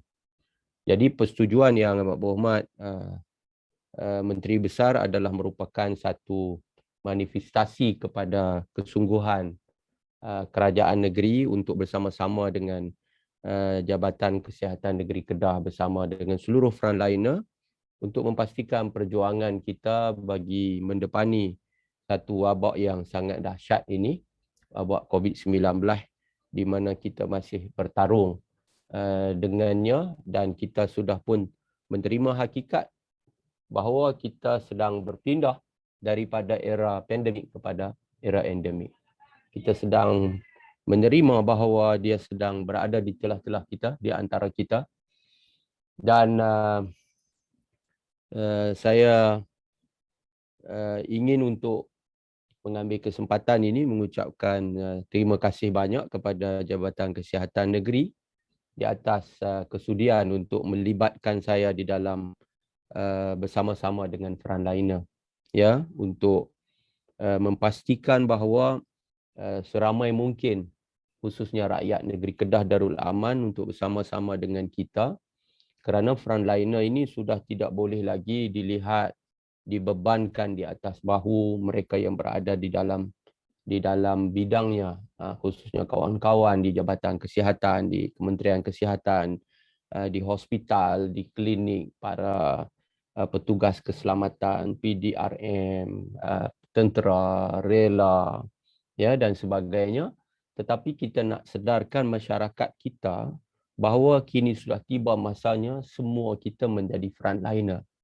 Kita adalah frontliner yang akan menjadi rantaian untuk saling memperkasakan usaha dan komitmen semua kita untuk memastikan kita berjaya mengatasi ujian yang hebat ini. Tuan-tuan dan puan-puan yang dikasihi sekalian, dalam Islam, Allah Subhanahu Wa Taala telah pun dengan jelas menyebut qul lan yusibana illa ma kataballahu lana, satu firman yang ditujukan kepada baginda sallallahu alaihi wasallam, nabinya Muhammad, kekasihnya. Katakanlah wahai Nabi Muhammad, tidak akan menimpa kami melainkan sesuatu yang telah Allah tentukan ke atas kami, ya, bahawa kalau ia tentukan ia pasti berlakulah. Tetapi di dalam kehidupan baginda sallallahu alaihi wasallam, Nabi telah tunjukkan kepada kita bagaimana perjuangan untuk berikhtiar, berusaha, tidak pernah putus di dalam kehidupan Nabi sallallahu alaihi wasallam itu sendiri. Ketika mana perjalanan hijrah Nabi SAW dengan susah payah berbelah hari Nabi sampai terpaksa bersembunyi di Gua Sur bersama dengan Abu Bakar, yang mana kalau kita tengok dalam sejarah itu Abu Bakar sampai disengat dengan binatang buas, Nabi sampai luka-luka berjalan dengan begitu cermat dan hati-hati di atas batu kerikil untuk naik bersembunyi daripada orang musyrikin, mengambil jalan yang jauh, ya, tidak mengambil jalan biasa untuk ke Madinah. Kesusahan dan kepayahan yang ditanggung itu setelah Nabi merancang dengan begitu teliti, menunjukkan bagaimana baginda mengajar kita berikhtiar dan berusaha. Padahal Allah boleh sahaja dengan mudah menghantar Burak untuk mengangkat Rasulullah daripada bumi Madinah bumi Makkah pergi ke Madinah, sebagaimana Nabi diangkat daripada bumi Makkah pergi ke Palestin dan terus ke Sidratul Muntaha, kan? Tetapi tidak dalam peristiwa hijrah. Nabi kena rancang, ya, orang-orang musyrikin masuk dan kemudian nak bunuh Nabi sampai hampir-hampir berjaya, ya. Nabi keluar letakkan pasir-pasir di atas kepala mereka, kan? Nabi baca ayat dalam surah Yasin tu, doktor, wa ja'alna min baini aidihim, itu menunjukkan bahawa getirnya apa yang terpaksa Nabi lalu. Kemudian Nabi atur strategi, sampailah Nabi berjaya berhijrah ke Madinah. Bila sampai di Madinah, berlakulah kemudian apa yang berlaku daripada peperangan demi peperangan. Macam mana Nabi mengatur strategi dalam peperangan, macam mana Nabi masuk dan sahabat masuk dalam peperangan. Sahabat dan para pejuang yang bersama dengan Nabi memakai pakaian yang dibuat daripada besi, dipanggil baju besi. Nabi sendiri ada baju besi. Kenapa perlu pakai baju besi? Kalau kita dah tahu bahawa kita akan selamat atau kita pasti menang. Tidak, ya. Nabi suruh kita berikhtiar. Islam suruh kita berikhtiar, berusaha. Tidak boleh kita hanya menyerah buta tuli begitu. Itu tidak betul.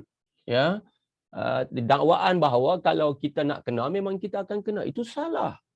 Seorang sahabat turun daripada untanya dan kemudian berjumpa dengan Nabi, untanya terlepas. Nabi kata, tambat unta kamu dan kemudian bertawakal. Maksudnya kita mesti berusaha. Apa yang kita sedang buat daripada SOP yang kerajaan sejak daripada setahun yang lalu, dah hampir 2 tahun, sampai SOP pun dah berubah dan akan berubah lagi. Rakyat tidak akan lagi sesuai dikurung dengan begitu lama sehingga berlakunya peningkatan kes sakit mental dan sebagainya. Tetapi itu adalah ikhtiar. Kita ambil vaksinasi, itu adalah ikhtiar. Islam meletakkan satu dasar yang cukup jelas. Kerajaan mana sekalipun bila dia melihat Islam itu sebagai satu agama yang memberikan kerahmatan kepada umatnya, maka dia akan melaksanakan daruriyat al-khamsi. Ya, kita panggil maqasid asy-syar'iyyah, doktor. Dipanggil maqasid asy-syar'iyyah itu bermula daripada hifzuddin, menjaga agama, hifzun nafs, menjaga atau memelihara nyawa, hifzul aqli, menjaga akal, memelihara akal, hifzun nasab, memelihara keturunan. Nah, sehinggalah kepada hifzul mal, menjaga harta benda. Jadi kerajaan wajib menjaga kelima-lima perkara. Kerana menjaga kelima-lima perkara lah, maka agensi-agensi yang berkenaan, ya, kita punya tulang belakang yang hari ini sangat letih, saya sangat sedar benda ni. Hari itu saya masuk dalam mesyuarat sekali dengan Datuk Exco, sekali dengan pengarah Kementerian Jabatan Kesihatan Negeri, memaklumkan bahawa kawan-kawan kita dah letih, dah sampai terpaksa diberikan kaunseling, ya. Padahal kita dah ada di sana psychiatric yang ramai pun di dalam jabatan kita, tapi minta tolong. Kalau ada di Jabatan Agama, minta tolong. Sebab apa? Sebab letih, sebab penat. Sebab saya tak tahulah, Allah Ta'ala juga telah takdirkan, saya pun baru potong gelang kemarin, saya positif COVID-19. Saya pun tadi terpaksa pergi ke pejabat, sebab kerja tadi, saya pergi juga ke ofis. Saya baru potong gelang dan dah 2 kali pun dalam kuarantin. Tetapi nak ceritanya, saya diberi pengalaman oleh Allah Ta'ala untuk kerana itu saya dapat berkongsi cerita bahawa sebenarnya ini bukan main-main. Apabila anak saya menjadi Grab food, saya pesan pada dia, adik jadi Grab food, adik kena ingat baba kerja dekat pejabat menteri besar. Dia sangat berisiko. Baba memang dah ambil vaksin, mama dah ambil vaksin. Dia belum ambil vaksin. Jadi Allah takdirkan walaupun kita pesan, tetapi kemudian Allah telah takdirkan dia kena dia demam panas. Saya pun bawa ke klinik. Dia kemudian ambil RTK, dia negatif. Bila dia balik, berlakulah apa yang berlaku. Sepatutnya berlakukan diri di situ untuk jaga, untuk jangan kita pentingkan diri sendiri. Bila dah kena adik-adik yang lain baru nak minta maaf lah kan. Minta lah maaf, baba minta maaf, mama minta maaf, adik-adik minta maaf. Minta maaf lah. Sebab apa? Sebab kita bawa dan menjangkiti orang lain. Sebab itu kita jaga kita ini juga bermaksud kita jangan menjadi sebab kepada tercetusnya jangkitan. Kita hendaklah menjadi pemutus, bukan kita menjadi pencetus. Dalam Islam letak satu garis yang jelas. Nabi sebut la darara wala dirar. Islam ini dia tak mudarat dirinya, dia tidak mudarat orang lain. Mana orang Islam dia tidak akan memudaratkan dirinya, dan Islam haramkan kita daripada menyebabkan berlaku kemudaratan ke atas orang lain. Sebab itulah apabila pemerintah kerajaan melihat maslahat ini yang mesti dilaksanakan, maka kerajaan mengambil langkah-langkah untuk membuat tindakan tertentu dalam SOP untuk mencegah daripada berlakunya penularan. Dalam agama, kaedah fiqhiyah menyebut ad-darar yuzal. Kemudaratan itu mestilah dihilangkan. Maka nak hilangkan kemudaratan macam mana? Selain daripada kita patuh SOP, kita jaga penjarakan sosial, elakkan tempat sesak, tempat sempit, tidak keluar melainkan kerana urusan yang penting. Bila dah keluar kita pakai pelitup muka, selalu cuci tangan dengan sabun, kita bercakap dalam jarak sekurang-kurangnya 1 meter. Semuanya itu adalah SOP dan norma baharu kita. Sampai kita pergi masjid pun kita semayang dalam jarak 1 meter. Sampai kita semayang pun kita tutup lagi kita punya mulut dan hidung, kerana keperluan pada ketika ini untuk kita tidak menjadi pencetus kepada wabak yang berbahaya ini. Dia tak nampak tuan-tuan, dia tak nampak, tetapi dia sedang ada di tengah-tengah kita. Bila dia menjadi endemik, maka kita kenalah lagi sensitif untuk sama-sama bertanggungjawab memastikan bahawa kita tidak menjadi sebab kepada orang lain dijangkiti, dan kita tidak menjadi sebab mengambil wabak itu daripada orang lain. Jadi kalaulah kita rasa kita tak sihat, jangan keluarlah. Sebab tu kalau dalam institusi agama ni kita tak apa. Kalau ada gejala jangan pergilah. Jangan pergi masjid, jangan pergi surau. Pergi pun tak boleh masuk sebab jawatankuasa tak akan benarkan orang yang ada gejala masuk ke rumah ibadat supaya rumah ibadat kita tidak menjadi sebab merebaknya jangkitan ini.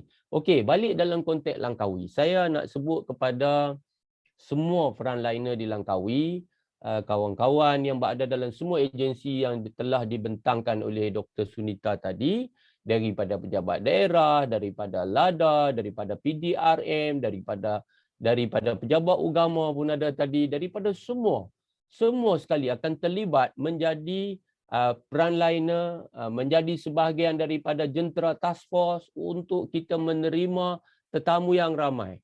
Ya, dijangka ribuan yang akan masuk melalui jalan udara dan juga jalan darat. Tuan-tuan dan puan-puan yang dikasihi sekalian, hari ini pun Yang Amat Berhormat Menteri Besar ada di Langkawi. Saya tak ikutlah sebab saya baru saja kerat gelang tuan-tuan. Tapi nak ceritanya bahawa kita orang Langkawi ni sangat bersyukur. Sangat bersyukur. Depa bila dengar saya kena ni doktor, depa saya dulu kerja di Langkawi. Jadi ramai kawan-kawan saya di Langkawi buat sembahyang hajat di masjid tu. Walaupun kalau nak ikut SOP lepas maghrib tu baca doa habis, depa buat sengat-sengat kami sembahyang hajat pasal Pak Syekh kena positif COVID. Jadi saya pun abang kat Tok Imam, ni 16 hari bulan ni ramai akan masuk. Saya kata nikmat, rahmat untuk kawan-kawan kita di Langkawi. Deritanya orang Langkawi pasal apa? Pasal terputus puncak pendapatan kawan-kawan yang bekerja di sektor pelancongan ni, tuan-tuan. Langkawi ni bumi pelancongan Tuhan bagi dekat mereka di sana.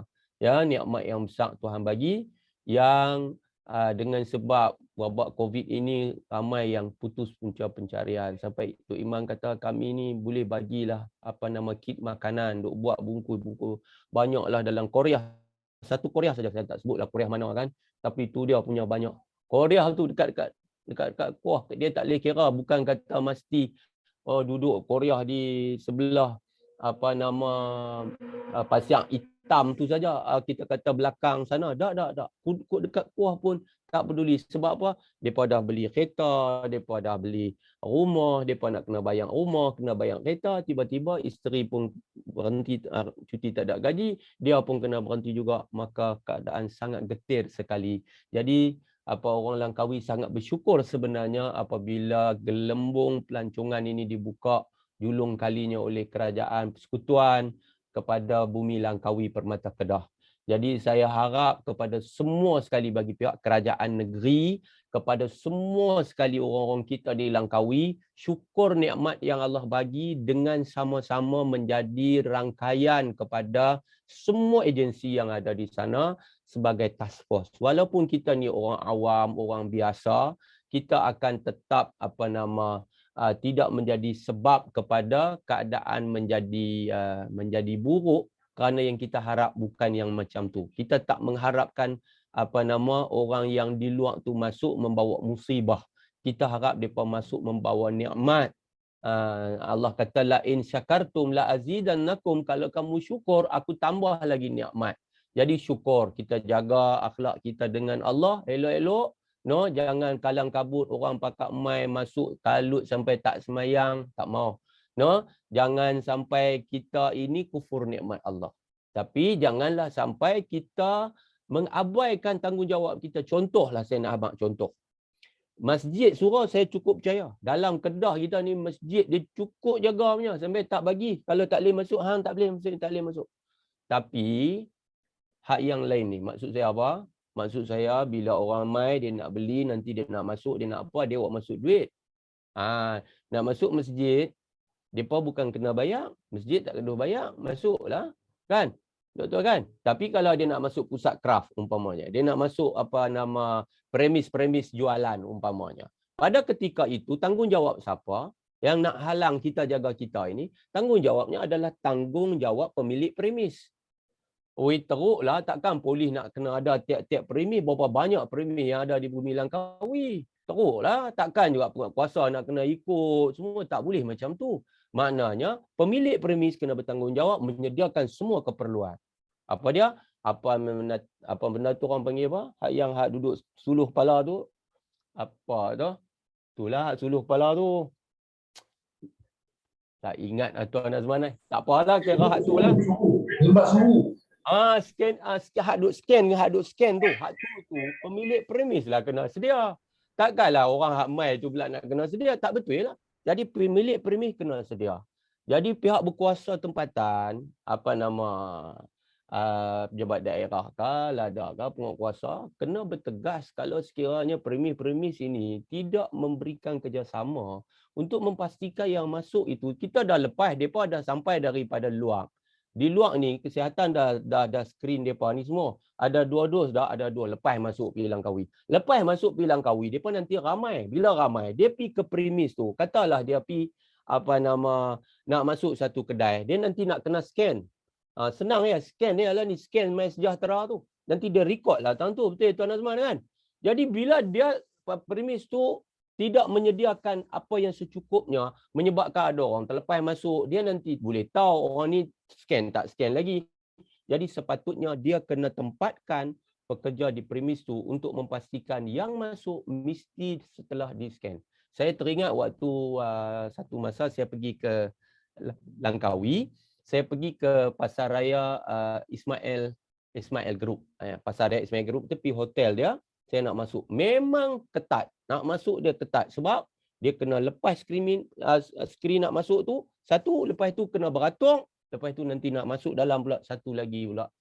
Dia punya dia punya ketat nak masuk. Tetapi saya menjangkakan, doktor, apabila 16 hari bulan ini, kita punya, saya ingat tuan-tuan pun perasan macam mana bila baru-baru ini dibenarkan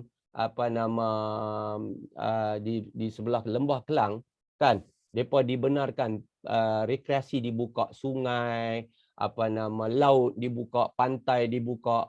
Kita tengok macam mana orang tu yang dah tak tahan dah duduk dalam rumah-rumah batu ni, dia bawa keluar anak dia, kemudian dia pi di pantai tu, kemudian hak menega pun waktu tu lah tengok orang punya ramai, dia nanti buka payung, dia nanti joy. Kita boleh tengok macam mana berapa ramai yang masih kekal mematuhi SOP pada ketika itu. Dan laporan yang telah diberitakan oleh TV3 baru ni saya tengok, ramai juga yang telah gagal mematuhi SOP di kawasan pantai ataupun rekreasi. Kita sudah sedia maklum bahawa Langkawi adalah bumi pelancongan.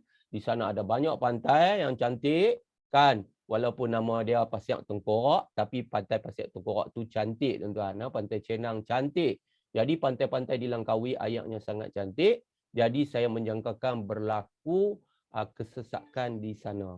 Maka pada saat ini saya mohon sangat kerjasama bagi pihak kerajaan negeri supaya percubaan kerajaan pusat untuk meletakkan Langkawi ini sebagai kita punya pilot project ini, supaya lepas ini banyak lagi boleh kerajaan pusat benarkan untuk dibuka gelembung pelancongan. Mudah-mudahan Langkawi boleh menjadi model. Alhamdulillah kita sudah lebih 80% kalau tak salah saya dia punya vaksin, doktor, kan. Jadi maknanya saya yakin dan percaya orang-orang tempatan di Langkawi adalah mereka yang sangat mesra pelancongan dan mereka sangat taat kepada pemerintah ulil amri. Mudah-mudahan kita semua akan patuh, kita jaga kita. Setiap daripada kita sematkan di dada bahawa pada saat kita memberikan khidmat kepada pelancong yang masuk, yang sebenarnya membawa rezeki dengan rahmat Allah kepada kita semua, maka kita bertanggungjawab untuk memastikan keselamatan mereka dan keselamatan kita daripada dijangkiti oleh wabak yang bahaya ini. Saya tutup dengan menyebut satu hadis. Nabi kata, al-muslimu man salimal muslimuna min lisanihi wa yadihi. Orang Islam itu adalah orang Islam yang lain, orang lain selamat daripada kejahatan lidahnya dan juga kejahatan tangannya. Maka lidah kita akan sentiasa mengucapkan yang baik, mengalu-alukan orang dengan kata-kata yang baik, memberikan ucapan yang menjadikan sebab kepada kebahagiaan, kegembiraan orang lain. Kita juga akan sentiasa menjaga perilaku kita supaya kita tidak mencederakan orang lain ataupun melakukan kezaliman, penganiayaan kepada siapa-siapa. Dalam kesimpulannya, jom kita hanya fikir yang baik, kita bercakap yang baik, dan kita akan selalu buat yang terbaik. Khairun nasi anfa'uhum linnas. Sebaik-baik manusia itu, kata Nabi, adalah yang paling memberi manfaat kepada manusia lain. Syukur alhamdulillah, terima kasih Jabatan Kementerian Kesihatan, Jabatan Kesihatan kerana sudi untuk mengajak saya bersama dengan frontliner untuk bersama-sama mendepani cabaran yang hebat ini. Setakat itu, Assalamualaikum warahmatullahi wabarakatuh. Waalaikumsalam warahmatullahi wabarakatuh. Terima kasih bagi Tuan Syekh atas kupasan topik tadi, dan sedikit dapat berkongsilah dengan kita bahawa Tuan Syekh juga rupanya telah dijangkiti COVID-19 tadi. InsyaAllah kita berdoakan Tuan Syekh akan terus kembali sihat sejahtera seperti biasa, insyaAllah Tuan Syekh. Terima kasih lagi Tuan Syekh. Baik, saya difahamkan ada beberapa juga soalan yang dikemukakan. Jadi saya masih, Dr. Sunita masih berada bersama saya. Saya ada dua soalan, doktor. Mungkin doktor dapat memberi sedikit penjelasan. Pertamanya, kaitan utamanya adalah adakah perlu ujian COVID jika ke Pulau Langkawi? Dan soalan kedua juga, tanya sekiranya ada di antara ahli keluarga mula mempunyai gejala semasa berada di Langkawi, apakah perlu mereka lakukan? Terus dapatkan swab di hospital atau bagaimana dengan kontak rapat? Jadi soalan ini doktor mungkin boleh jawab kepada penonton kita. Silakan doktor.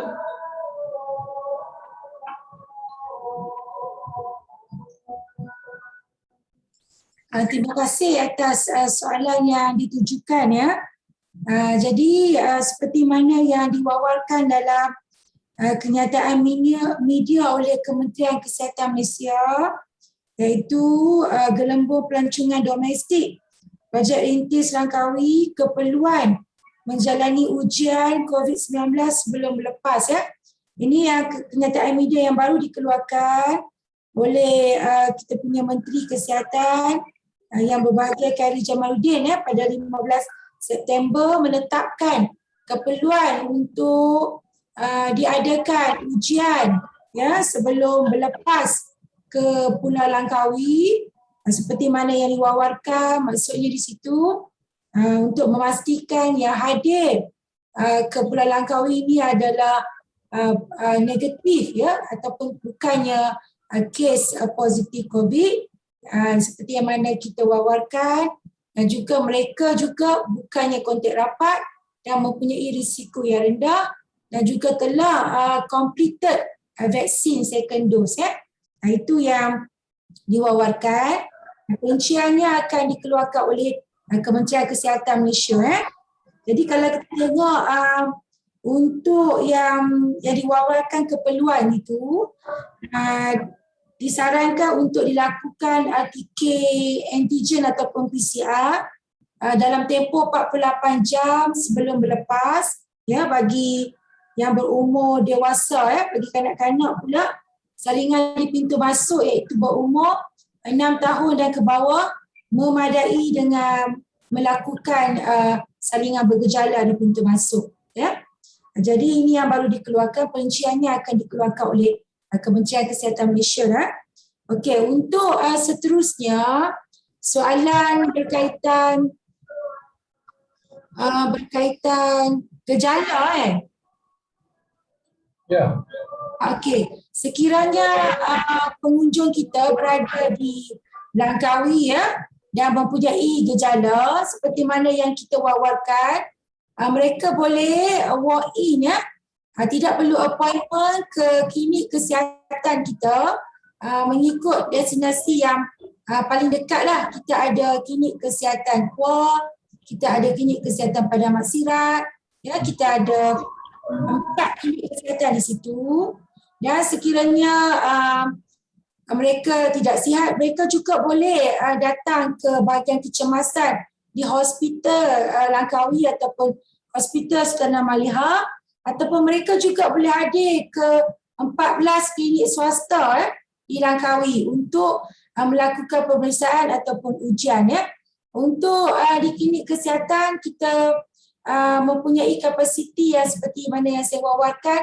Kita mempunyai kapasiti saliva ya, ujian saliva test dan juga RTK antigen dan juga PCR ya.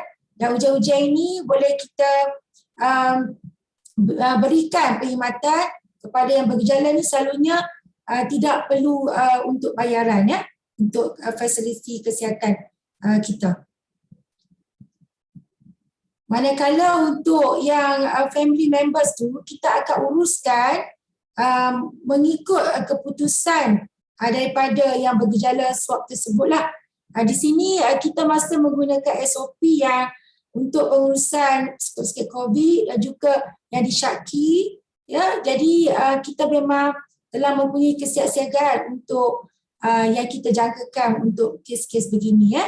Jadi jangan susah hati sekiranya anda muskil ketika berada di Langkawi, kita ada hotline bilik gerakan yang boleh dihubungi. Pasukan kita sedia membantulah ya, untuk pelancong-pelancong dan juga penduduk tempatan.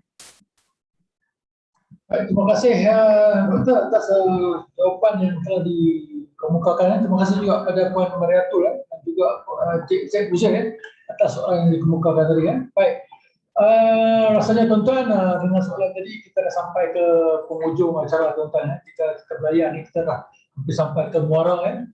Jika mendaki sudah nak sampai ke puncak dan juga berenang hampir sampai ke tepian. Itulah juga guna kita pada petang tuan-tuan, di mana kita sudah pun berada di penghujung majlis. Sekali lagi majlis ingin mengucapkan ribuan terima kasih kepada ahli panel yang sudi bersama kita pada petang ini, yang bagian Dr. Sunita binti Abdul Rahman, yang bagian Cik Azman bin Abdul Rashid, daripada bagian Kesihatan Kota Jaya, dan juga kepada Al-Fadhil Tuan Syekh Yusof yang telah bersama-sama dengan kita pada petang ini. Dan insyaAllah mudah-mudahan perkongsian dan input kita pada petang ini akan memberikan kefahaman yang jelas kepada kita semua dan kepada yang telah dan akan merancang untuk melancong Langkawi mulai esok kita harapkan patuhilah segala prosedur dan SOP yang telah ditetapkan, sama ada yang telah ditetapkan daripada pengendali pelancongan ataupun daripada pihak MKN bagi memastikan projek rintis melalui inisiatif kelompok pelancongan ini dapat mencapai kejayaan dan seterusnya membolehkan industri pelancongan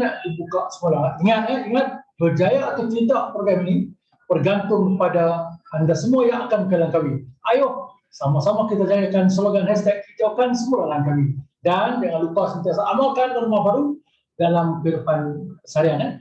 Doakan agar wabak COVID-19 ini akan luput dari muka bumi ini insyaAllah. Dan sebelum berpisah tuan-tuan, saya nak akhiri sesi webinar kita ini dengan dua ragak pantun dari Kedah ke Pekansari, beli suasa di Kota Tinggi. Selesai sudah webinar kita petang ini, di lain masa bersuat lagi. Ramai-ramai ke Pulau Langkawi, bawa bersama ahli keluarga. Jangan lupa patuhi SOP agar kita selamat sentiasa. Sehingga bertemu lagi, saya mohon ampun dan maaf jika sepanjang sesi ini berlangsung ada berlaku kekurangan dan kekhilafan. Kerana yang baik itu datangnya daripada Allah SWT dan yang kurang itu atas kelemahan saya sendiri. Dengan ini maka berakhirlah webinar kita pada petang ini. Dan sebelum majlis berakhir, kita akan beri sedikit ruang pada tuan-tuan untuk pendaftaran untuk mendapatkan sijil untuk sepanjang sesi webinar ini. Jadi kita akan seketika biarkan untuk tuan-tuan umpan scan QR code Jadi sekali lagi saya akhiri majlis ini berlanjut dengan tasbih kafarat dan surah Al-As.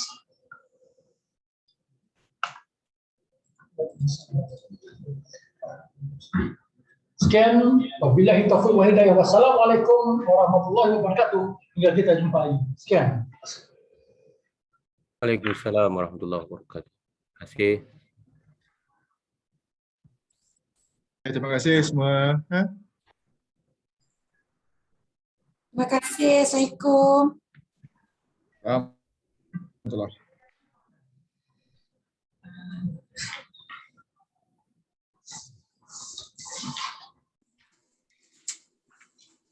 Thank you all.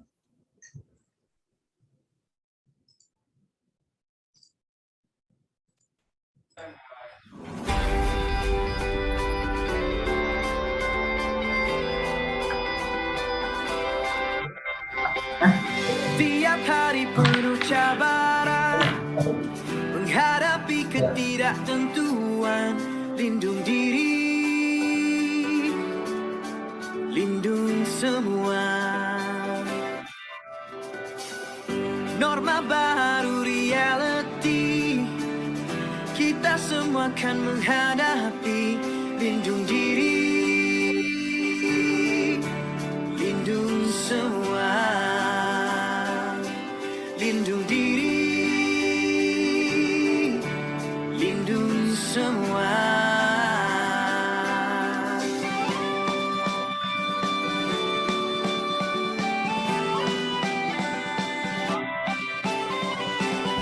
Perjuangan demi negara, capai kejayaan bersama.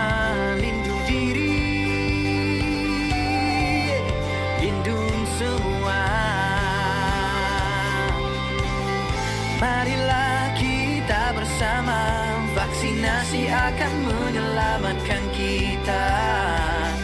Ayo semua sekeluarga, kawan-kawan dan jiran, tetangga.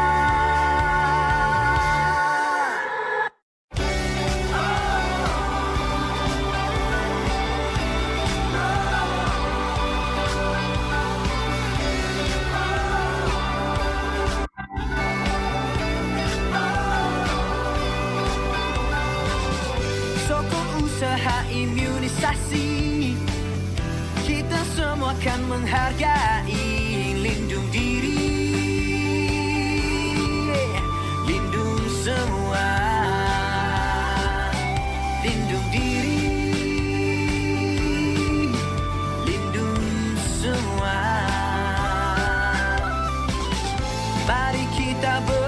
berganding tangan, satu negara, satu tujuan, menghadapi sebarang cabaran, membangun dengan penuh keyakinan.